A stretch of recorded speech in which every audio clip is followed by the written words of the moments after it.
Good morning. It is Sunday, 11/21. It's February 22nd, and I'm feeling gold this morning, guys. I'm pretty gold. Just literally watched the U.S. men's hockey team. If you're, well, I guess I gave it away. I was going to say spoiler alert, but I think you probably understand where I'm going with this. Another overtime gold medal game winner for the U.S. hockey. This time the men did it. Did you guys both see this live? I was trying to just scramble, get the studio ready, watching hockey. I was like, I had a lot going on. I was multitasking over here. But yeah, men's hockey team wins gold in Milan. So clean sweep for U.S. hockey. Yeah. Maybe a little unexpected. I think a lot of people were looking at Canada as, probably the more powerful team. But yeah, man, you go to overtime, anything can happen. And the men win it 2-1. Who got the game winner? I didn't actually. Why do I not have that in my notes right in front of me? I do not remember. Oh my god, I don't know names too well. I just watched it. I'm not gonna lie. I'm not a huge hockey fan, but I'll tell you what. That 3-on-3 was so much fun to watch. It seemed faster. I love it just seemed like they were interchanging between each other really quick and just trying to set up offense. It was especially Canada. It was a lot of fun, and it was really cool that USA got the goal. It was really awesome that afterwards they skated around holding up Johnny Gaudreau's jersey to show the crowd, which was really, really awesome. Obviously he should have been there, but I tweeted out he was definitely smiling from heaven for sure. Really, really awesome. First time since the 80s, since the miracle, right? That U.S. men's hockey has won gold. So really sweet. Yeah, I was pretty impressed. I like I said, didn't know what to expect. It was Jack Hughes. Sorry about that, man. It took me a lot longer than it should have. Jack Hughes got the game winner. So yeah, congratulations to the U.S. men's hockey team. Sorry I wasn't prepared. Like I said, it was a little multitasking going on over here. But regardless, welcome. That's not what we wanted. What is that doing up there? Why is that there? That's not what I clicked on. Wait, it's going to be a technical difficulty kind of a Sunday. I can tell you that right now. It is not the Super Bowl today, fellas. No, it's not the Super Bowl. Anyway, welcome to the actual. See, why? It's a puzzling Sunday. Listen, it was warm, you guys. Remember when it was warm? It was like 62 degrees the other day. My yard and my driveway are covered with snow again. It looks like we're going to get about a half a foot here. Wow. Got an inch or two, and it's just like it was gone. So that bothered me this morning, but whatever. We've got a pretty good show for you. We're going to talk about the Browns coaching staff. We are going to talk about. I just want to get Ryan's opinion on some of the coordinators and a little bit of a lack of experience in some areas, or all areas for that matter, for the coordinators. That's okay. I'm sure they'll figure it out on the fly. The Browns always do. They always put a winning product on the field, so we don't have to worry about anything there. Anyway, yeah, we're going to get to – well, look, we're going to do a Winter Olympics update. We'll get to that. My medal count is a little bit outdated. I apologize, but you can add one to the list. I think we'll be okay. We will talk about Cavs Thunder today, just really right after we get off the air here. The Cavs are going to play OKC in Oklahoma. I'm looking forward. Listen, man, I don't know, maybe the two best teams going right now. I know record-wise there are a few teams in front of the Cavs, but I mean, as far as like how well everybody's playing, it's been a few games with James Harden. I know we should probably take it easy, and we'll see what happens today against OKC. I'm not taking it easy. I'm ready to take a victory lap. Yeah, pedal to the gold medal. No, let's not do that. And then we'll obviously Ryan Mossor's big board. We're going to talk quarterbacks and tight ends today. We were going to talk running backs, but we vetoed. The Browns don't really need a running back, right? There's no need to. I don't think we're going to draft a running back, so we'll get off of that. We'll talk quarterbacks because you could conceivably make a case for the Browns possibly wanting to draft a quarterback. I get that. I see it. Raul asks real quick, what's up, Raul? Yes, did the Jamaican bobsled team do better than the U.S. team? Probably. I mean, you have to ask Senka. I have no idea. I did just fine. Most people say they won't believe. It's one of my favorite John Candy movies, by the way. I miss John Candy. It's so good. It's great. Headlines. Do have a little bit of sad news real quick. I just wanted to Rondell Moore passed away yesterday at the age of 25. Just really took me aback. I mean, it shocked me to hear this news. Sad news. I vividly remember him in that Purdue-Ohio State game in 2018, just being absolutely uncoverable. And I just kind of put a little check in the box. I was like, okay, this is kind of one of my favorite guys to watch. Always hoped he'd do, really big things in the NFL. It always looked like he had a ton of potential, a lot of injuries. Not really sure, some of the circumstances. The information's out there. Don't really want to speculate on it too much or get into it. But Rondell Moore, passed away at 25. So rest in peace to Rondell Moore. It's really sad news. Hated to hear that yesterday. Yeah, that was just sad. Yeah, exactly. Raul says sad, too young. Yeah, that was bad news, man. So prayers for his family. Obviously, thinking of everyone involved, and just tough news this morning. I do want to get on to a little bit of a Winter Olympics update, though. We got to talk about all right, this is our Olympic update, right? Guys, it's winding down. This is the last day of the Olympics. Ryan, you were just saying it's like, thank goodness, like it's hard to. I feel like I want to watch everything. It's impossible to catch up. It almost makes you feel like a little bit anxious to try to catch everything. It's like you don't know what's live. You don't know, really what's going on at all. Yeah. Sometimes you can watch a replay for close to an hour and not even know. I was just telling them a story. Yeah, I was watching the alpine skiing where they're going, I think it's long distance or speed or whatever. And the guy got second place the first time he medaled since the 70s. And then I thought it was live, and it was like an hour or two prior. So it was just pretty funny.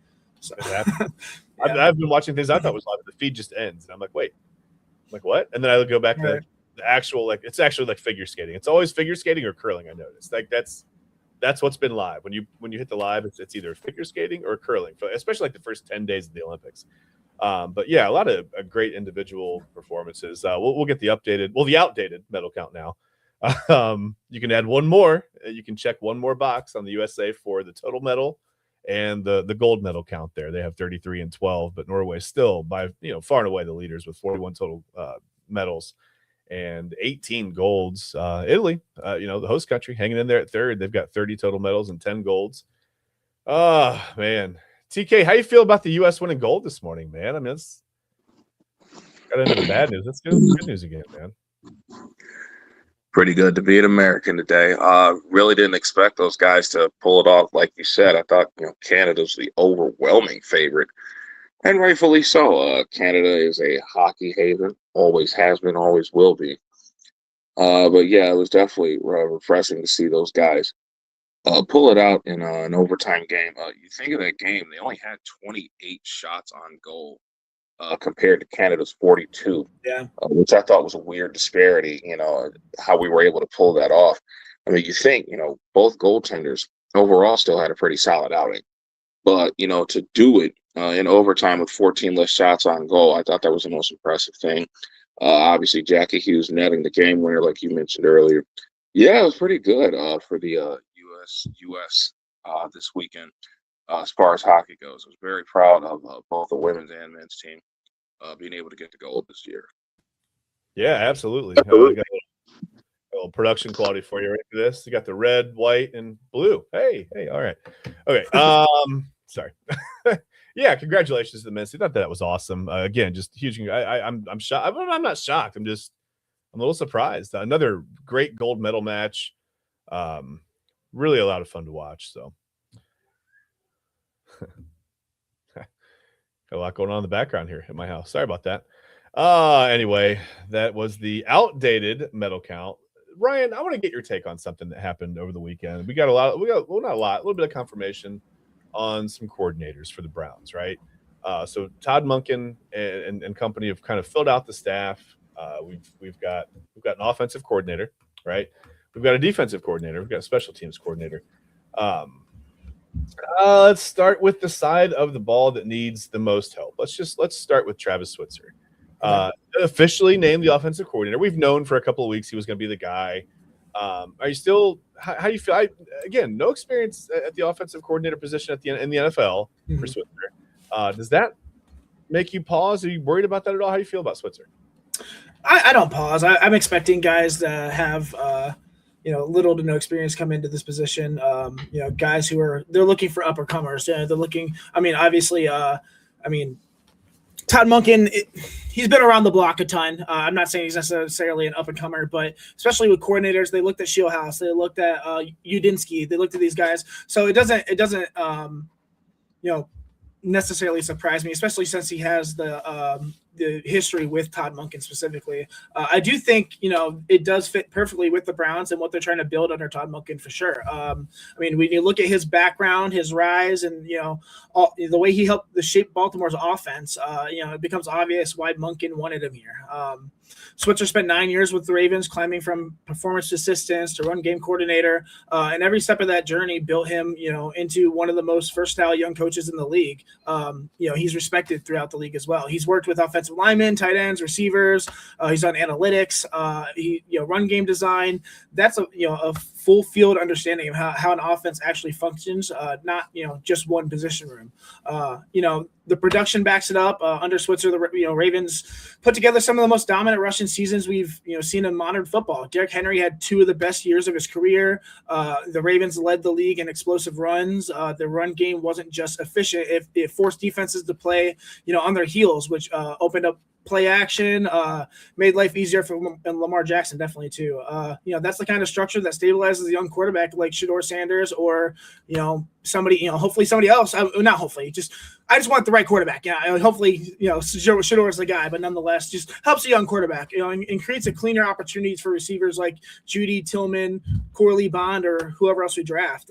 What specifically he brings to Cleveland, it's a fully modern multiple run game, gap, zone, counter, pin pull, heavy personnel, all of it. It's physical. It travels in AFC North weather, obviously, and it gives the Browns an identity that they've lacked. It also puts a spotlight on tight ends, especially Harold Fenner Jr., who fits the Mark Andrews usage mold in this system.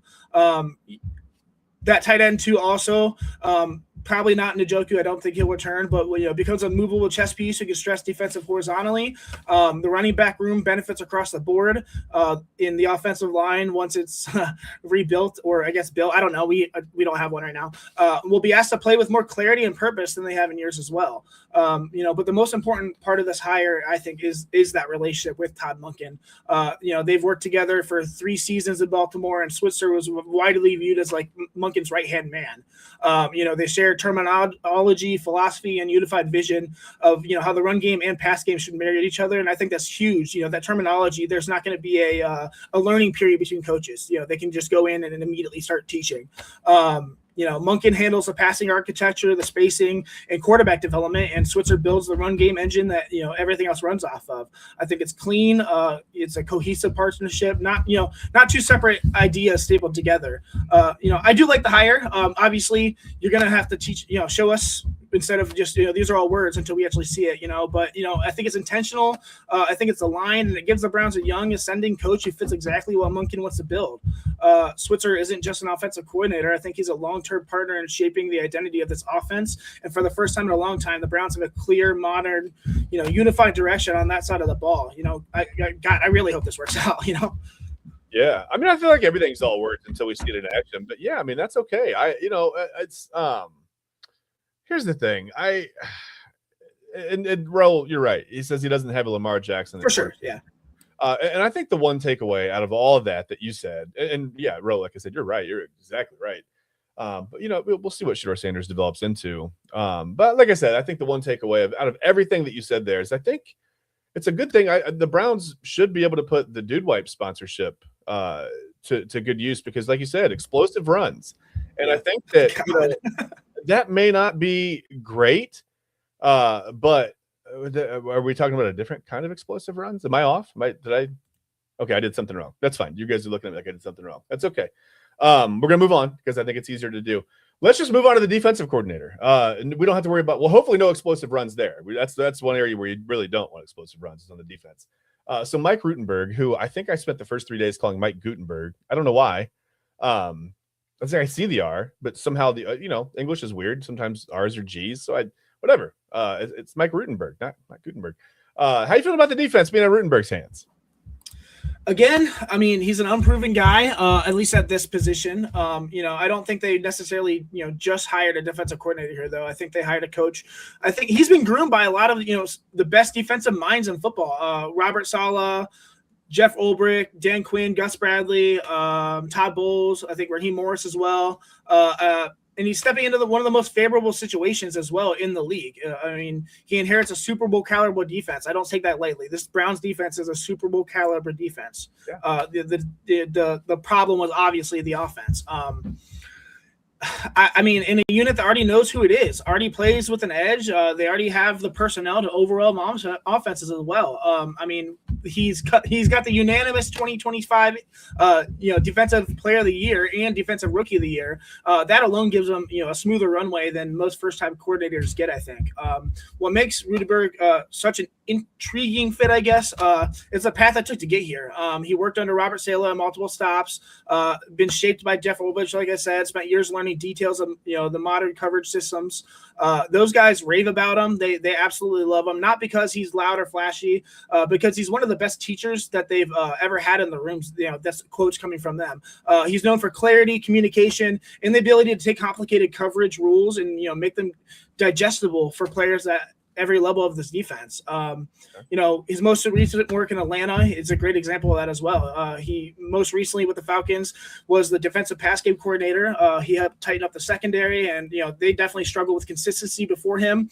They became more disciplined, more connected, harder to manipulate. Opponents had to work, for every completion. That's the kind of detail-oriented improvement that translates directly to a roster like Cleveland specifically, a roster that's loaded with talent but still capable of becoming more unpredictable at the back end. What I like about this hire, he's not coming to tear anything down. He's coming to elevate what already works. The Browns front four is still going to be at the heart of this defense. The corners are still going to be aggressive and competitive. The linebackers are still going to be fast and disruptive. Rudenberg's job is to add layers, more disguise, more variation, more answers that offenses that figured out how to attack Cleveland late in the year. He's going to be able to hopefully answer some of those, the disconnect at the end of the year, I guess. Sorry, I lost my plot here. That's okay. I think some of that disconnect was just exhaustion, by the way, too. Yeah, right. Yeah. Sorry, yeah, he understands how to blend man and zone. He uses motion to his advantage as well, and he keeps quarterbacks guessing without losing the physical identity the defense is built on. And with Todd Monken, with that perspective, this hire makes sense for me. Monken wanted somebody who can maintain the standard of Jim Schwartz set while also bringing in fresh ideas. He wanted a communicator, wanted a teacher, wanted something that could, match the intensity of the players in that locker room. I think he does check all those boxes. Monken even said his energy and presence stood out immediately, which is notable. And that matters when you're taking over a group that has this much talent and expectations. I do like the hire. I think it's smart. Once again, we'll see. We have to see what these guys do once again. But, I think it does give the Browns a defensive coordinator who fits the roster, who fits the culture or the culture they want to instill. It fits the moment. And, he has a pedigree. He has the mentors. He has the teaching ability to keep this defense playing at a championship level. And, with that talent that he's inheriting, it's a real chance to hit the ground running. So. Feels TK, this is something you and I didn't really get into yesterday. It feels a little bit like almost like a stepdad walking into an established family, right? Like he's like they just the way that the Browns parted with Jim Schwartz obviously wasn't ideal or expected. Maybe it should have been expected. I mean, I don't know. Speaking of communication, boy, big lack of communication maybe on their end there. But it just feels like he's walking into a situation where he's kind of got to. I don't know. You tread lightly. You want to take over from day one, but you also, like you said, Ryan's not here to tear anything down. Not switching from not going from a 3-4 to a 4-3 or vice versa, anything like that. Nothing crazy. Same basic schemes. You would think he would probably take some pages maybe from Mike McDonald in Seattle of, like you said, just disguising some coverages, maybe masking some blitzes, a little bit of some stunts up front, whatever, anything to create some just. I guess some kind of a pass rush in that front seven with maybe not trying to use seven. If we can use four guys and get to the quarterback, that's great. Seattle was very, very good at that all year, especially saw it in the playoffs. But, TK, doesn't it feel like, I don't know, he's like, you want to, like I said, you want to come in and show like, hey, this is my defense day one, but you also have to tread lightly, right? Oh, absolutely. Here's the big thing for Gutenberg that he needs to remember. Much like what Todd Monken has been brought in to do, for the Cleveland Browns is you need to do something that works for the players, regardless of who's there or what the system results of. You need to be able to form things around the talent that you have and to make them work. From Mike Gutenberg, like Ryan reiterated multiple times, this is a Super Bowl caliber defense. Yeah. Yes. You have multiple All-Pro players, especially with the sack leader, Myles Garrett, Denzel Ward, Carson Swester, winning Defensive Rookie of the Year, Mason Graham, and obviously, Devin Bush having the career renaissance that he's having with us. Definitely got to bring him back in free agency. What he needs to do is not overthink things. There's no reason to have multiple sets. I mean, if you want to have that, I guess it's fine to just have something else in the repertoire as far as the schematics go on the defensive side of the ball. But for the most part, just stick to the 4-3, stick to the 4-2-5. You got great players. You're playing to your personnel. And again, just don't overthink things. This isn't rocket science. You do have a very good defense. Just hoping for the offense to step up and play better next year. Yeah. Really would like to see a lot of improvement on offense. Don't know at this point because, as Ryan alluded to earlier, we do not have an offensive line at this point. We're probably going to be TK. You and I talked about it yesterday. First team since 1970 to lose their entire offensive line to free agency.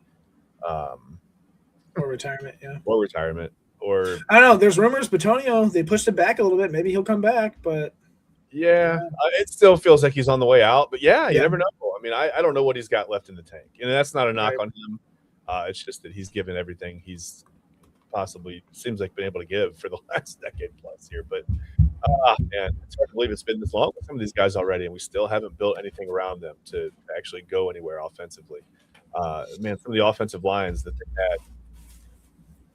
Well, for that matter, some of the defensive lines that they had, just some of the players overall. I mean, Raul said it, 54, 79-1 with Garrett. Unfortunately, right now he feels a little bit like the new Joe Thomas, where it's like you have the best player in the league, unquestionably at this position, right? And you're watching him do his thing for years and years and years, and you still can't put a winner around him. And it's very frustrating. Thoughts on Byron Storer as we continue to call Mike Gutenberg on this show. I'm so sorry. That's my fault. It's contagious. I did it. It's my bad. I'm sorry. It's Mike Rutenberg. We are rooting for Mike Rutenberg. Yeah, I don't know, Ryan. Byron Storer, special teams coordinator. I think at this point the perception is anything's better than Bubba Ventrone, right? Yeah, I don't know. I don't have too much to say about him. Actually, I forgot to prep on him. Honestly, nonetheless, we'll see if the Bubba's situation was because of him or because of the Browns. I mean, he still got hired at a really good job, and we'll see. But nonetheless, it's right up the ransom, right up too. Yeah, well, I mean, he alluded to personnel, obviously, and I mean, there was a clear disconnect with our special teams. Hopefully with Smite, we have a kicker finally, Schmidt, whatever. Nonetheless, but yeah, I don't want to speak about those. I didn't do prep on him, so I don't really, Fair enough. I think the biggest thing that you really need to know about Storer is from 22 to 24, the Packers. He was a special teams assistant with the Packers at that point. The biggest thing, and sometimes, like I said, these are just they're adjacent to success, so sure. They pick me up, right? But they did lead the league. They had 28 kickoff returns of 30+ yards for those 3 seasons. So TK and I talked about it yesterday. Any little bit helps, right? Like any little field position advantage helps. When you've got an offense that's kind of vertically challenged, it doesn't feel so. The field's just not so heavy, so to speak, right? When you're starting on your 18, 20, whatever. If you can get out to the 30, 35, and 40, dare we say, and shorten these fields up a little bit and play this, just start to play that field position game. That helps a little bit. So whatever. I just think lack of experience at every coordinator position. I don't know that it really concerns me. I mean, it's not like we're not asking these guys to come in and sustain some crazy success that the Browns have had over the last 2 seasons at 8-26. Maybe for that matter, it is nice to just have a couple of fresh faces in some some of these places. And I think there's evidence here that we're letting Todd Monken fill out the staff as opposed to like it being a conglomerate effort between the front office and the ownership, which I think is perfect. I mean, you want a head coach to be comfortable with his staff. You got to know these guys. I mean, you don't want to spend the first 3-4 weeks trying to get to know each other and bouncing off how who works with who well, and how, like, when you know the guys, all you have to do is terminology and just basic strategy. I think that's a better way to get off the ground running, so to speak. So I think that's good. When we come back, we're gonna take a break. We'll briefly talk. The Cavs have a big game today. I know everybody's eyes are on the ice or whatever. The U.S. men's hockey team just won gold, but the Cavs have a really big test. Maybe their biggest test. I mean, they played the Nuggets. Seems like months ago. The All-Star break felt like it lasted like a week and a half for some reason. But so they're going to go to OKC and play the Thunder, best team in basketball right now. A lot of people think just a sure, title contender. Probably are in OKC. TK does not agree. He said, "I'm out of here. I don't have to listen to this crap." So he left us, but that's fine. And maybe he doesn't want to talk Cavs. We'll find out when we come back. But like I said, we're going to take a break. We'll be gone for about 5 minutes. We'll come back to talk Cavs Thunder just briefly, and then we'll get into Ryan Mossor's big board, where we will talk about quarterbacks and tight ends today. Of course, we can make a case for either of those positions being necessary. Maybe not, in the first round, so per se, but we can talk about that when we get to it. But first, I want to remind you, our network sponsor for the entire Inside Edge net is Alley Rose Fragrances. Discover Alley Rose's collection of handcrafted candles and body mists made with clean, minimal ingredients. Every single product here, first of all, it's made in the U.S. It's hand-poured right here in Charlotte, North Carolina. Thoughtfully created in small batches, free from harmful toxins for mindful everyday indulgence. Head over to AlleyRoseFragrances.com right now to order and use our special promo code InsideEdge20. You see it there on your screen, capital I, capital E. That's all one word, Inside Edge 20, to receive a special discount. You can get 20% off your order, off your entire order. My wife yesterday, was it yesterday? I don't even know. Yesterday in the office, she was working. She had the Autumn Day. Autumn Day is one of the scents that we ordered from Alley Rose Fragrances, and it smelled amazing. I mean, it smelled so clean. I didn't want to leave her office. I was probably bugging her a little bit while she was trying to work, but I was sitting there just smelling it. So please remember to visit our sponsor and use the code InsideEdge20 to get 20% off your entire order. Like I said, we're going to go to break. We will be right back in about 5 minutes here on the Inside Edge Network.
Okay. Okay, there we go. All right, welcome back, guys. Never know what's going to happen on the Inside Edge Network. It's never really know. Welcome back to the Sunday Sports Show. We are we're gonna switch gears a little bit. We talked Browns, talked a little bit of Winter Olympics, our men's hockey update, won the gold. We're gonna get some eye care tips from TK in a little bit. Just tell you how to keep your eyes, nice and moist in this crazy dry weather. Mine are bugging me too, TK. Don't worry about it, man.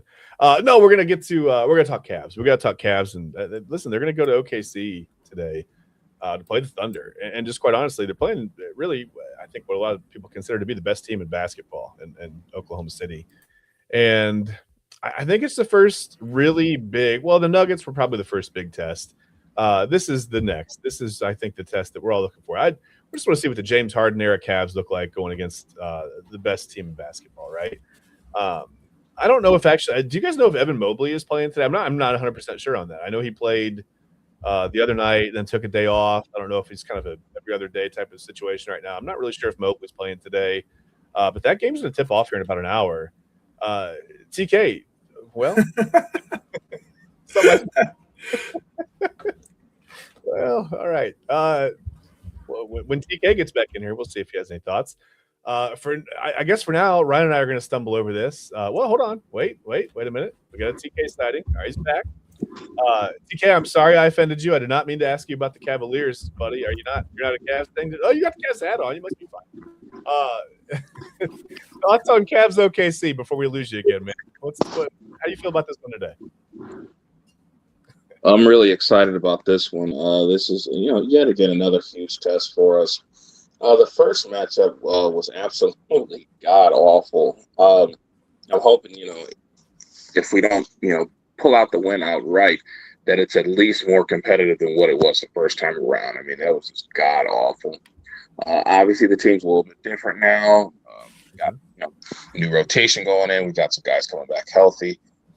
Paycom Center is going to be on fire in about an hour, so this is going to be a really good game. Yeah. Forward to it. How do I watch this game? Where is it today? Is it on TV? It looks like it's on. Is it on ABC? Is that right? Is it national football? Okay. All right. Well, nice. Check that out. Like I said, about the time we get off of here, that'll be tipping off around 1:00 today. So that may be out of here just a little bit before that, but. Looking forward to it. I'm not going to break it down too much. I mean, it is what it is at this point. We'll save all the in-depth breakdowns until we get to playoff basketball, maybe basketball that matters just a little bit more than regular season. We like the regular season. The NBA is fine, but we'll save that for when we get to the playoffs and we kind of figure out what the rotation looks like, how many guys deep are going into the bench, things like that.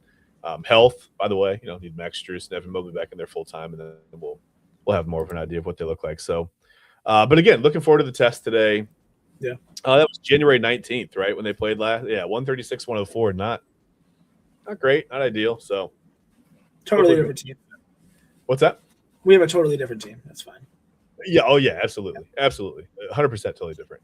Different mindset, different mentality. Hopefully seems maybe a little mentally tougher now, with Keon Ellis, Schroeder and Harden out there. Well, speaking of a different mindset, different outlook, Ryan Mossor has been doing some heavy lifting with his big board. Okay? As a result, you heard him last week. He said, "What's that scrawny body? No more of that." So he literally took the week to do some heavy lifting. So now today, we're gonna go to Ryan Mossor's big board, man. We're gonna talk running backs. No, we're not going to talk running backs. We're going to talk quarterbacks. Oh, my gosh. We're going to talk tight ends, and you see the result. I mean, listen, stick with it, guys. 5-6 days of lifting, and you can go from, the gray suit, the scrawny body to this. I mean, you can look like this in 5 or 6 days. All you have to do is just hit the big board running and do some heavy lifting, do the work. So let's get right into Ryan Mossor's big so board. Dumb. Is that better or no? We got nothing. Okay, we were going to talk tight ends, and I did not change that graphic. Or I'm sorry, we were going to talk running backs. We decided to skip over that because I don't think the Browns really. I don't listen. If Andrew Berry drafts 2 running backs in this draft, we'd have a whole other problem. But I think they're going to probably stay away from running backs in this one. So we'll see. I mean, we don't know about Quinshon Judkins' recovery. We don't know Nothing's really been made public. TK and I talked about it yesterday, Ryan. We used to get the squat videos all the time of Nick Chubb, right? Like he would have kind of a knee injury, and then like here he's squatting like 2 Ford F-250s or whatever, and you're like, oh, he's gonna be fine for the season. So we don't get those from Judkins, and that's okay. Certainly doesn't have to do that. But we just don't know where he is in the recovery right now. We assume he's going to be ready to go at some point. I don't know about week 1 or whatever, but we will see. I'm sure we'll hear an update soon. But I don't think the Browns are going to draft a running back either way. So let's get into quarterbacks. You could make a case. I've seen that a lot of people think the Browns may go like Jarrett Nussmeier in the second round. I've seen a couple of quarterbacks maybe off the board second, third round. But I don't care about what other people say, Ryan. I want to hear what your big – you tell me maybe some of the top quarterbacks. If the Browns were going to go crazy and try to draft somebody at 6, might it be otherwise? Just tell me some of your top quarterbacks. You tell me. Yeah, I mean, I don't think they should draft a quarterback in this draft. Just to be clear, even in any round, nonetheless. Before I start, for those who have been watching the past few weeks, I've talked about how I've been developing this draft profile algorithm where it basically I work with it and it ranks a lot of these prospects as I'm going through their film and stuff. And right now I'm almost through all the positions. I got all offense done and a couple positions in defense. I'm working on a defensive end right now, and I got a top new player on my big board, which is fun. It was Cardinal Tate for a while, but now it's a David Bailey from Texas A&M. I'm really excited about that just because, it's working. It's pretty fun. But this is not going off track here. This is not a mock draft. This is not necessarily going to be consensus because I'm doing NFL draft projections. I'm breaking down all of the attributes and, ranking them and doing weighted scales and things like that. So just because if I have a guy, maybe as QB2, QB3, doesn't mean necessarily they're going to be a first round pick. They could be a 6th round pick, but it's just how their game translates to the NFL compared to the other players. So just that, getting through that. I'll go for my first quarterback. My first quarterback in my big board is actually Fernando Mendoza, of course, QB out of Indiana. He's a QB1 on my draft board.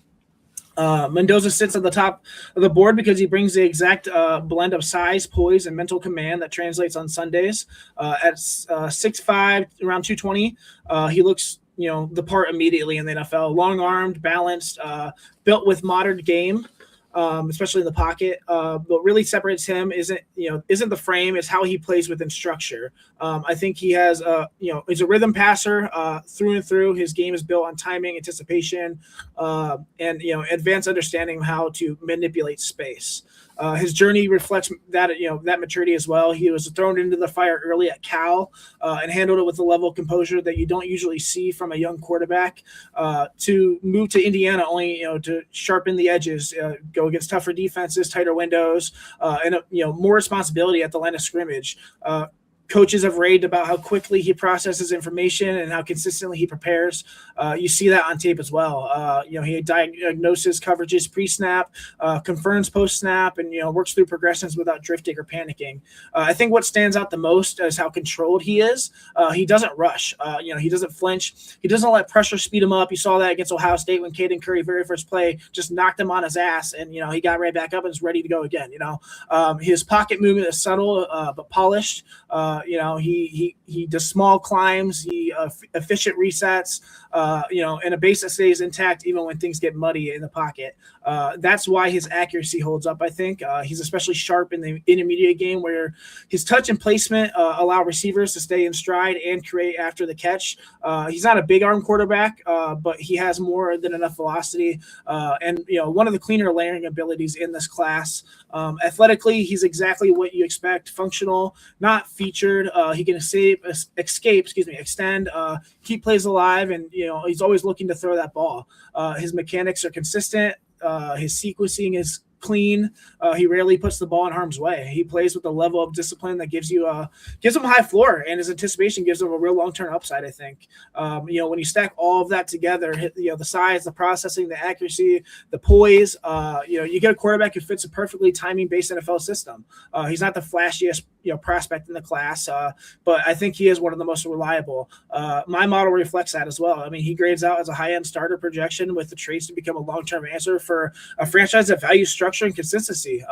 He's the QB1 for me because he plays that position the way it's supposed to be played, on time, in rhythm, and can be complete command of the offense. So. Yeah, like when man, it's like as you're reading all the strengths of his game, and I'm just picturing, I'm just like mentally picturing him going to the Raiders. I think that's what we all kind of assume is going to happen. Right. I just see Rich Gannon. Like I see this like highly accurate, anticipatory throw guy, right? Like Gannon was that. I mean, Gannon could put the ball in the tightest windows where literally only his guy could get it. It wasn't always like, 60, 70-yard bombs. Sometimes it was just like a little 8-yard, cross. Like stop over the middle, find the soft spot in the zone, throw it down and away, just throw it to the right spot on time. Right. And that's why that Raiders offense really clicked. And if you can get Mendoza in there, and like you said, I think it's the fact that he doesn't feel the need. He doesn't get flushed out of the pocket and want to go out and around and backwards and around and create that you have time away from where you can throw. Like you said, it's the climbs. Like he steps up into the pocket, steps up into the mess. He's pretty good. He's not super fast. He's not the best, but I mean, you saw in the college football playoff when he scored that clutch touchdown. I mean, if he's got the dog in him, he's got the heart. He's gonna try to get the yards regardless. If he can't make the throw, he's gonna try to run. So yeah, and maybe they'll want him to avoid some hits like that in the NFL. Of course, yeah. But yeah, that was, you needed that at that point. It was 4th and 4, right? You had to do it. You can't hold back on that. But yeah, I thought that was a great run, and for a guy who's got enough size to do that every once in a while. He's not going to be Josh Allen out there. That's fine, But yeah, I just keep picturing Rich Gannon. I don't know if I'm way off on that projection or not, but it just feels like that's the type of quarterback. I mean, not the biggest arm, not going to throw. I mean, Gannon can throw the ball downfield, and I think Mendoza can. I think it certainly helps him that TK doesn't want to hear any of that, but I think it helps him that and TK just having some Wi-Fi issues. We'll get him back in a moment, but it could be the snow. It's wreaking havoc on everybody. It's nobody likes to see the snow, even our routers. So, but yeah, I feel like I said, just sort of a like I said, a Rich Gannon type of guy. Climbs in the pocket, steps up into the pressure, able to make the throw on time, able to get it there, anticipate guys coming a little bit. And yeah, I just think, and I'm picturing him playing indoors too. I think that's going to help him. Right. Like you said, not the biggest arm in the class necessarily. Is not Jamarcus Russell throwing the ball 75, 80 yards from his knee or whatever, which that didn't work out for Russell at all. You have to know the offense, but but yeah, I think he's the easy overall number 1 pick, right? I don't think there's any question about what's going to happen there. Who is your next quarterback? Is there a big gap between the two? I mean, do you have a pretty large gap between 1 and 2, or is it? Yeah. Okay. I thought. Yeah. I don't have the specific ranking. I'm pretty sure. My QB2 is also not consensus. I have Carson Beck as my QB2. A lot of people have Ty Simpson. Ty Simpson's my QB5. So. Okay. I mean, maybe 4. Trinidad Chambliss was 3, but we know his situation right now. So that whole saga, yeah. But nonetheless, Carson Beck. I mean, he could get drafted late second round. Some of these guys are going to get drafted. If not late second round, third round. But I do like Carson Beck in the NFL. I think he translates really well. I think he's the kind of quarterback who looks like he's been preparing for the NFL for years. He brings that classic build, 6'4", 220 plus. But what defines him isn't the frame. It's the way he runs an offense. Everything about his game feels controlled, deliberate, and professional. He plays like somebody who understands the assignment on every snap.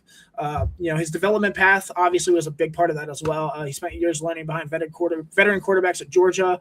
And when he finally stepped into the starting role, he operated the offense, with a level of polish, and you really see from a first-year starter for sure. The move to Miami didn't change anything, maybe other than his accent. But a new system, new personnel, new command. His coaches rave about how quickly he processes information, how comfortable he is, handling a full playbook as well, which just shows maturity and intellect as well.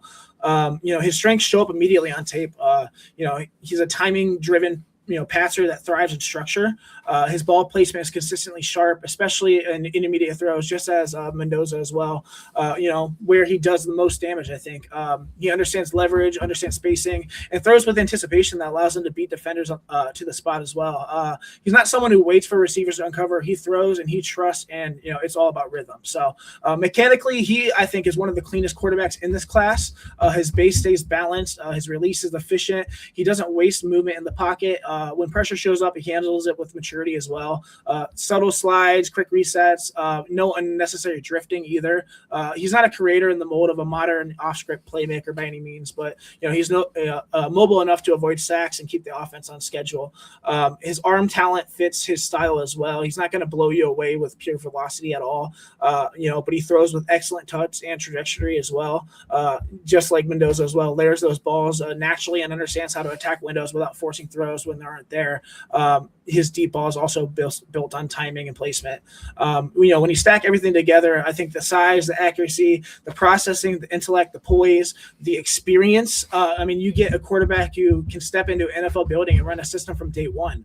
He isn't the flashiest prospect by no means, even in this class, but he's one of the most reliable operators. He elevates structure, protects the football, and gives you a stable foundation to build an offense around. He is my QB2 because he brings a steady high floor profile that translates immediately. He's the kind of quarterback who makes your offense more efficient the moment that he steps on the field. So, okay.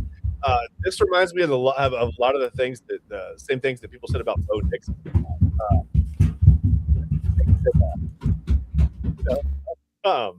So I have kids running upstairs right now. Are the Astros playing today? What's happening? I thought my children running upstairs. Sorry. It's fine. I really thought the Astros were playing. I thought, man, we're doing it all right. It's first couple of days of spring training. No, I think that, he sort of reminds me. Well, he doesn't remind me, but it just the words, like it just reminds me of the things that people were saying about Bo Nix coming out. I thought he did a nice job, specifically against Ohio State and in the college football playoffs. I watched them a little bit. That first game for them was kind of a wash. The weather was wild, but I thought he did a nice job of, like you said, just the intermediate throws, like layering those throws. And TK does not want to hear that. Does not agree with me at all. And Brian's gone too. But yeah, I thought Beck did a nice job of kind of layering the throws into that intermediate, that second kind of like not throwing the ball downfield, but over linebackers in front of safeties. I thought he did a nice job. Like Ryan said, he has great touch. So I think that bodes well. Again, the Browns don't need a quarterback, but I mean, we're just looking at quarterback prospects in general. You could make the case that maybe the Browns do. Hey, don't be switching sides with me. What are you doing there, buddy? I don't know, Ryan. I was just saying, I'm not sure what you heard when you stepped away, but Beck I thought he does a nice job, like you said, of just kind of layering the throws into that secondary, kind of like that second tier of throws, like not deep throws down the sideline. He does a fine job there. I thought he had a couple nice back shoulder throws, and ball's fine. But just layering it in like over top of the linebacker in front of the safety, I thought he had, again, like you said, great touch there. We're getting everybody's coming back. Hey, welcome back, fellas. But who is now? You said that's a pretty big gap. How many first round quarterbacks do you have? Just Mendoza, and I don't even necessarily in other drafts. I mean, he might, he could slide to Kenny Pickett size, but I think that with the need and his style, he's definitely going to be the first overall pick for sure. I mean, it would be stupid not to. If not, they're going to trade it out. But he's going to be the first overall pick. But he's the only one that is worthy of a first round pick. So. Yeah, I think TK agrees with both of us. He's putting up the one over there. But how many teams are going to reach, right? Teams do it every year. They're probably going to be at least maybe you think 2 other guys that go in the first round that maybe don't necessarily belong there. Who I'm questioning. Wow. I'm curious. I'm question. That's my name. I'm question. Words are hard, Ryan, but I'm curious. Who else do you have on your list of quarterbacks? Who's the third guy? Third guy I have is Drew Aller. Okay. Quarterback at Penn State. We've talked about Drew Aller a little bit, right? Yeah. Okay. Do you want me to break him down real quick or just? Sure, because I think he was an intriguing guy. I mean, I think he was a guy a lot of people were looking at for the Browns one day. I think Drew Aller felt like that natural connection, right? Northeast Ohio guy, playing right here in the Big Ten, used to the cold weather. I think a lot of people thought that Drew Aller to Cleveland was a kind of a natural thing. So let's talk about it. So he is one of the most physically imposing quarterbacks in this class, and his tape definitely reflects that. 6'5", 240. Sorry if you hear my kids running upstairs. I asked them to stop, but they're children. So and he brings a power-based profile that stands out immediately. Big frame, big arm, and a style built around operating from the pocket with patience and control. He's not the type of quarterback who wins with flash. He wins by playing on schedule, trusting structure, and using his size and arm strength to attack defenses while the play is being designed. He went to Penn State with massive expectations, as you alluded to. In his early years, he showed that, exactly why the raw tools were obvious. What changed over time is the maturity in his approach. He's become far more disciplined with his reads, more comfortable working through progressions, and even more willing to take on, the defense, what the defense gives him, instead of hunting down big play every snap. When he is in rhythm, he throws a very, very catchable ball, especially in the intermediate areas. A lot of these top guys are really great in those intermediate areas. Obviously, that's what translates well to the NFL. His arm strength is a real asset. He can definitely drive the ball into tight windows and push it vertically without needing a perfect platform. He's at his best in play action concepts, and when he can set his feet, see the whole field, and let the ball rip. His deep ball is more about timing and trajectory than pure power, but he does still have a very strong arm. He has no trouble stretching the field when he identifies leverage early as well. The inconsistencies show up in his mechanics. I think, when his base stays control, he looks like a high-end starter. But when his feet get wide, his sequencing starts to drift. The ball can spray, especially on outbreaking routes. Those mechanical lapses are correctable, but they're part of the evaluation. The encouraging part is that he rarely looks rattled. Even when the pocket gets tight, he stays tall, keeps his eyes up, works within the structure of the play. Athletically, I think he's more functional than dynamic. He's not going to be, a design run quarterback, but he can move well enough to avoid sacks and extend plays when needed. His mobility is more about survival than creation. And that's perfectly fine for the style of quarterback that he is. When you look at the full picture, I think he projects as a developmental starter with a high physical floor. The size, the arm, the poise, those are traits that you can definitely build around. The next step is tightening the mechanics and improving the consistency of his timing. If he lands in a system that leans onto play action, progression reads, and vertical concepts, he has a clear path to making a reliable long-term starter. He's my quarterback 3 for me because he brings a rare combination of size and arm talent paired with the steady temperament and a willingness to play within a structure. He's not a finished product, but the foundation is strong, and with the right development, he can become a quarterback that you can win with for a long time. So, okay, and TK, I'm kind of curious to see what you think about Aller. I mean, first of all, how do you like him? And second, do you think we would be talking about him maybe in more in the vein of a first-round pick if he hadn't gotten hurt there at Penn State? Well, I do believe that he would have been a first-round pick had he not gotten injured, had Penn State not had the terrible season that they had, which was an absolute year from hell. But yeah, I definitely think a lot of people were willing to kick the tires on Drew Aller, and still are. I would not be surprised if he found a way to weasel his way into the first 3 rounds. I see a lot of people, projecting him to go 5th, 6th. Like, you guys are really stupid. You do know that the NFL, people in that league pay attention to aesthetics more than anything. So, Gabriel went in the 3rd round, guys. What are we talking about? That's the one exception in which aesthetics did not overall of the NFL. We can blame Kevin Stefanski solely for that crap.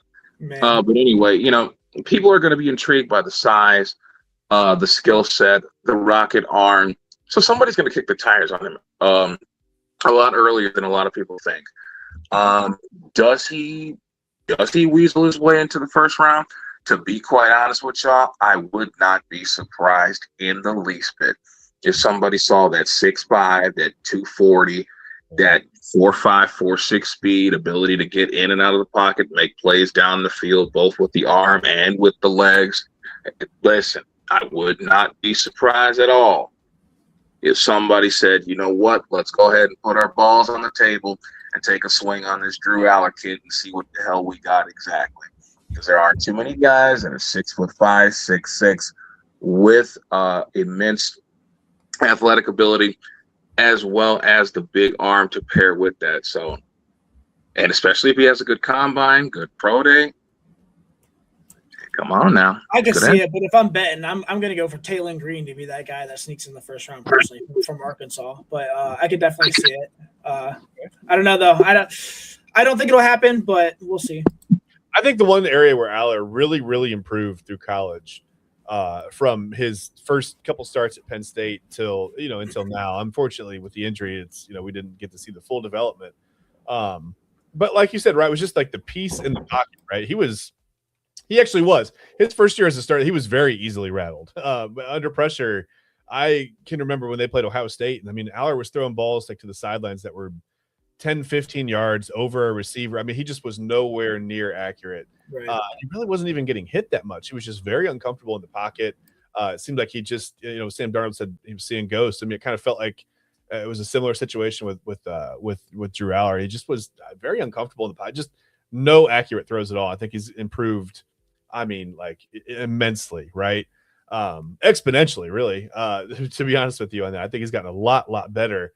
And yeah, I mean, I can see him being a late second round, early third round pick. But like TK said, somebody always stretches. Somebody always reaches a little bit too far and says, hey, like you see the guy throw it, whatever, pro day. I don't know if he'll throw at the combine or not. He feels like a pro day kind of a guy, right? He feels like he'll throw at the Penn State pro day, maybe not go to the combine and throw. I'm not really sure. But then again, with him being a second or third round pick, maybe he feels like if he goes to the combine and throws well, maybe that'll get him into the late first round. Who knows? I think he's in a weird spot, and I'm not really sure where he's at with the injury. It was a broken ankle, right? Is that right? Yeah, I think so. Ankle? Okay. Well, obviously he had surgery. That's better than tearing a ligament. So I'm not sure if he had any soft tissue damage with that as well or not. I really don't have all the details, but hopefully he can get back. I mean, you never wish any ill will upon anybody. I hope he gets back and has a nice NFL career. Like I said, especially Northeast Ohio guy. Any other quarterbacks, Ryan, that you want to talk about? Anybody else on your list that kind of like you mentioned? You mentioned one. Yeah, I could talk about. So, like I said, if I think this guy is going to be a combine darling. Okay. Quarterback out of Arkansas, Taylor Green. I talked about him on the Commissioner's Couch this week. He's my QB8 right now, but if I had one sleeper, it would probably be him. I mean, his athletic profile is incredible. 6'6", 220. He's got long arms, massive wingspan, and rare size speed traits. He's a true dual threat quarterback with a powerful arm and the ability to generate explosive plays both on the ground and through the air. He fits in spread, RPO heavy, or movement-based offenses that lean into quarterback run elements and vertical shots as well. He started at Boise State, where he quickly built a reputation on being a big play machine. Long runs, deep shots, off-script creativity. This guy had it all. His transfer to Arkansas put him in the SEC. While the jump exposed some inconsistencies for sure, it also highlighted just how rare I think his physical tools are. Coaches are consistently praising his toughness, his competitiveness, his leadership presence, and he's a trait-driven prospect with a high ceiling and a wide developmental runway. I think he's a size speed outlier who brings real juice to both the runner and passer. As a runner, he accelerates quickly for his size, eats up ground with incredibly long strides, and can turn up broken plays into chunk gains. As a passer, he has a strong arm capable of attacking all three levels. His deep ball has real velocity and trajectory.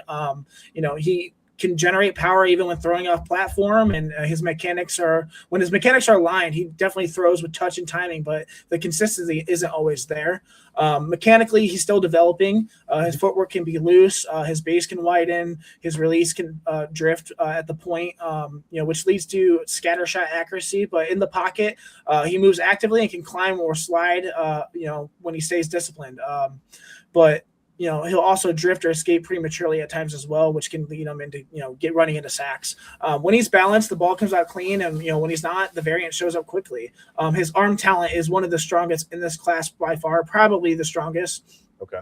It can drive the ball into tight windows, attack vertical shots, like I said, with ease. And his velocity, can be thrown from any platform. Basically, I'm not saying he's Pat Mahomes, but just see Pat Mahomes throw from the sidearm. He can do that stuff.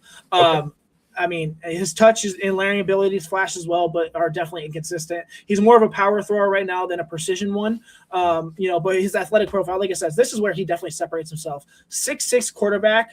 His speeds and acceleration, words are hard, are rare. Definitely a legitimate design run threat. Zone reads, QB keepers, boots, movement concepts that fit naturally into his game.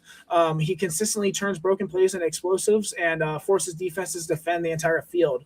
I think he projects as a high upside developmental starter with one of the most unique physical profiles in this class. He fits the best in an offense that embraces, like I said, RPOs, movement concepts, run elements for the quarterback, vertical shots.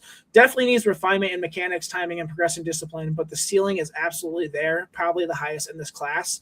With patience, coaching, and a system tailored to his strengths, he has the potential to become a dynamic NFL starter who can generate explosive plays both through the structure and improvisation. So, yeah, and ironically, I love his tape. Yeah, and as you sit there and read about him, or not read about him, but as you sit there and talk about him, I'm just hearing the words, and it's like I'm picturing an AFC North quarterback. You know what I mean? Like, 6'6", 220 is unbelievable. You would think that naturally he's going to put on 15, 20 pounds as he matures, and but hopefully he doesn't lose speed for sure. Yeah, right. But it sounds like he's got a little bit of speed to burn, regardless. Even if he does lose whatever small percentage of time on the 40 or whatever it is.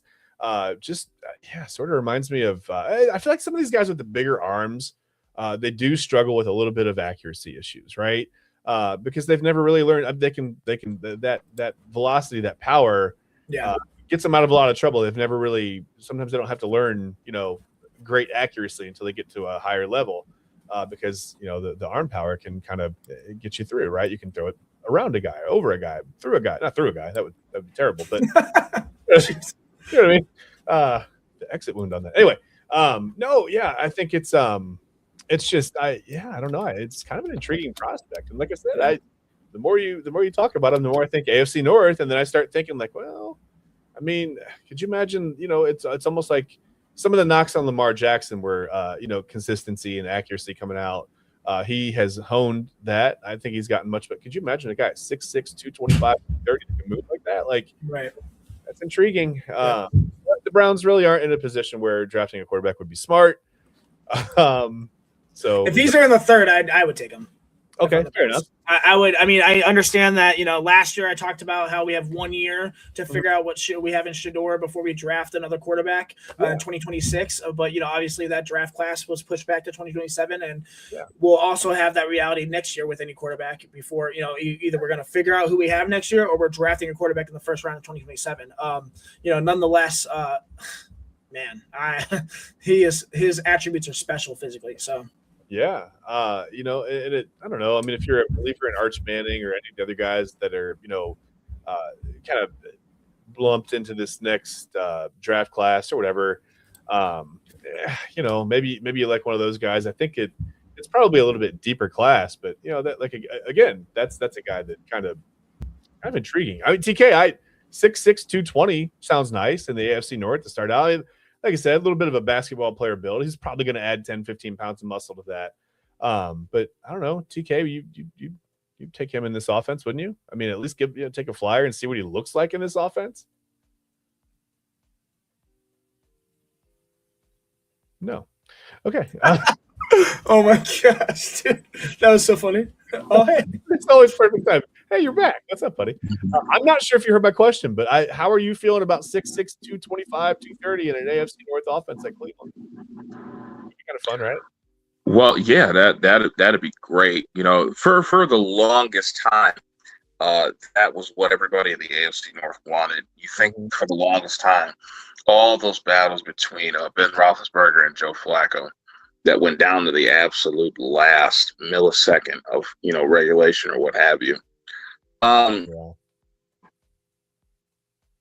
do think times have changed though, because you think once we got Baker Mayfield, you had a lot of Steelers and Ravens fans saying, "Oh, he's too small to handle the AFC North," but he was able to win the games that he did, and he was able to win a playoff game against an AFC North team, AFC North division winning team.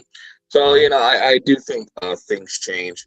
But at the same time, to have a big quarterback with a rocket arm that could handle, the howling winds of Lake Erie, those messy snowstorms that we tend to get, those snow globe type games that tend to happen in the city of Cleveland, November and December.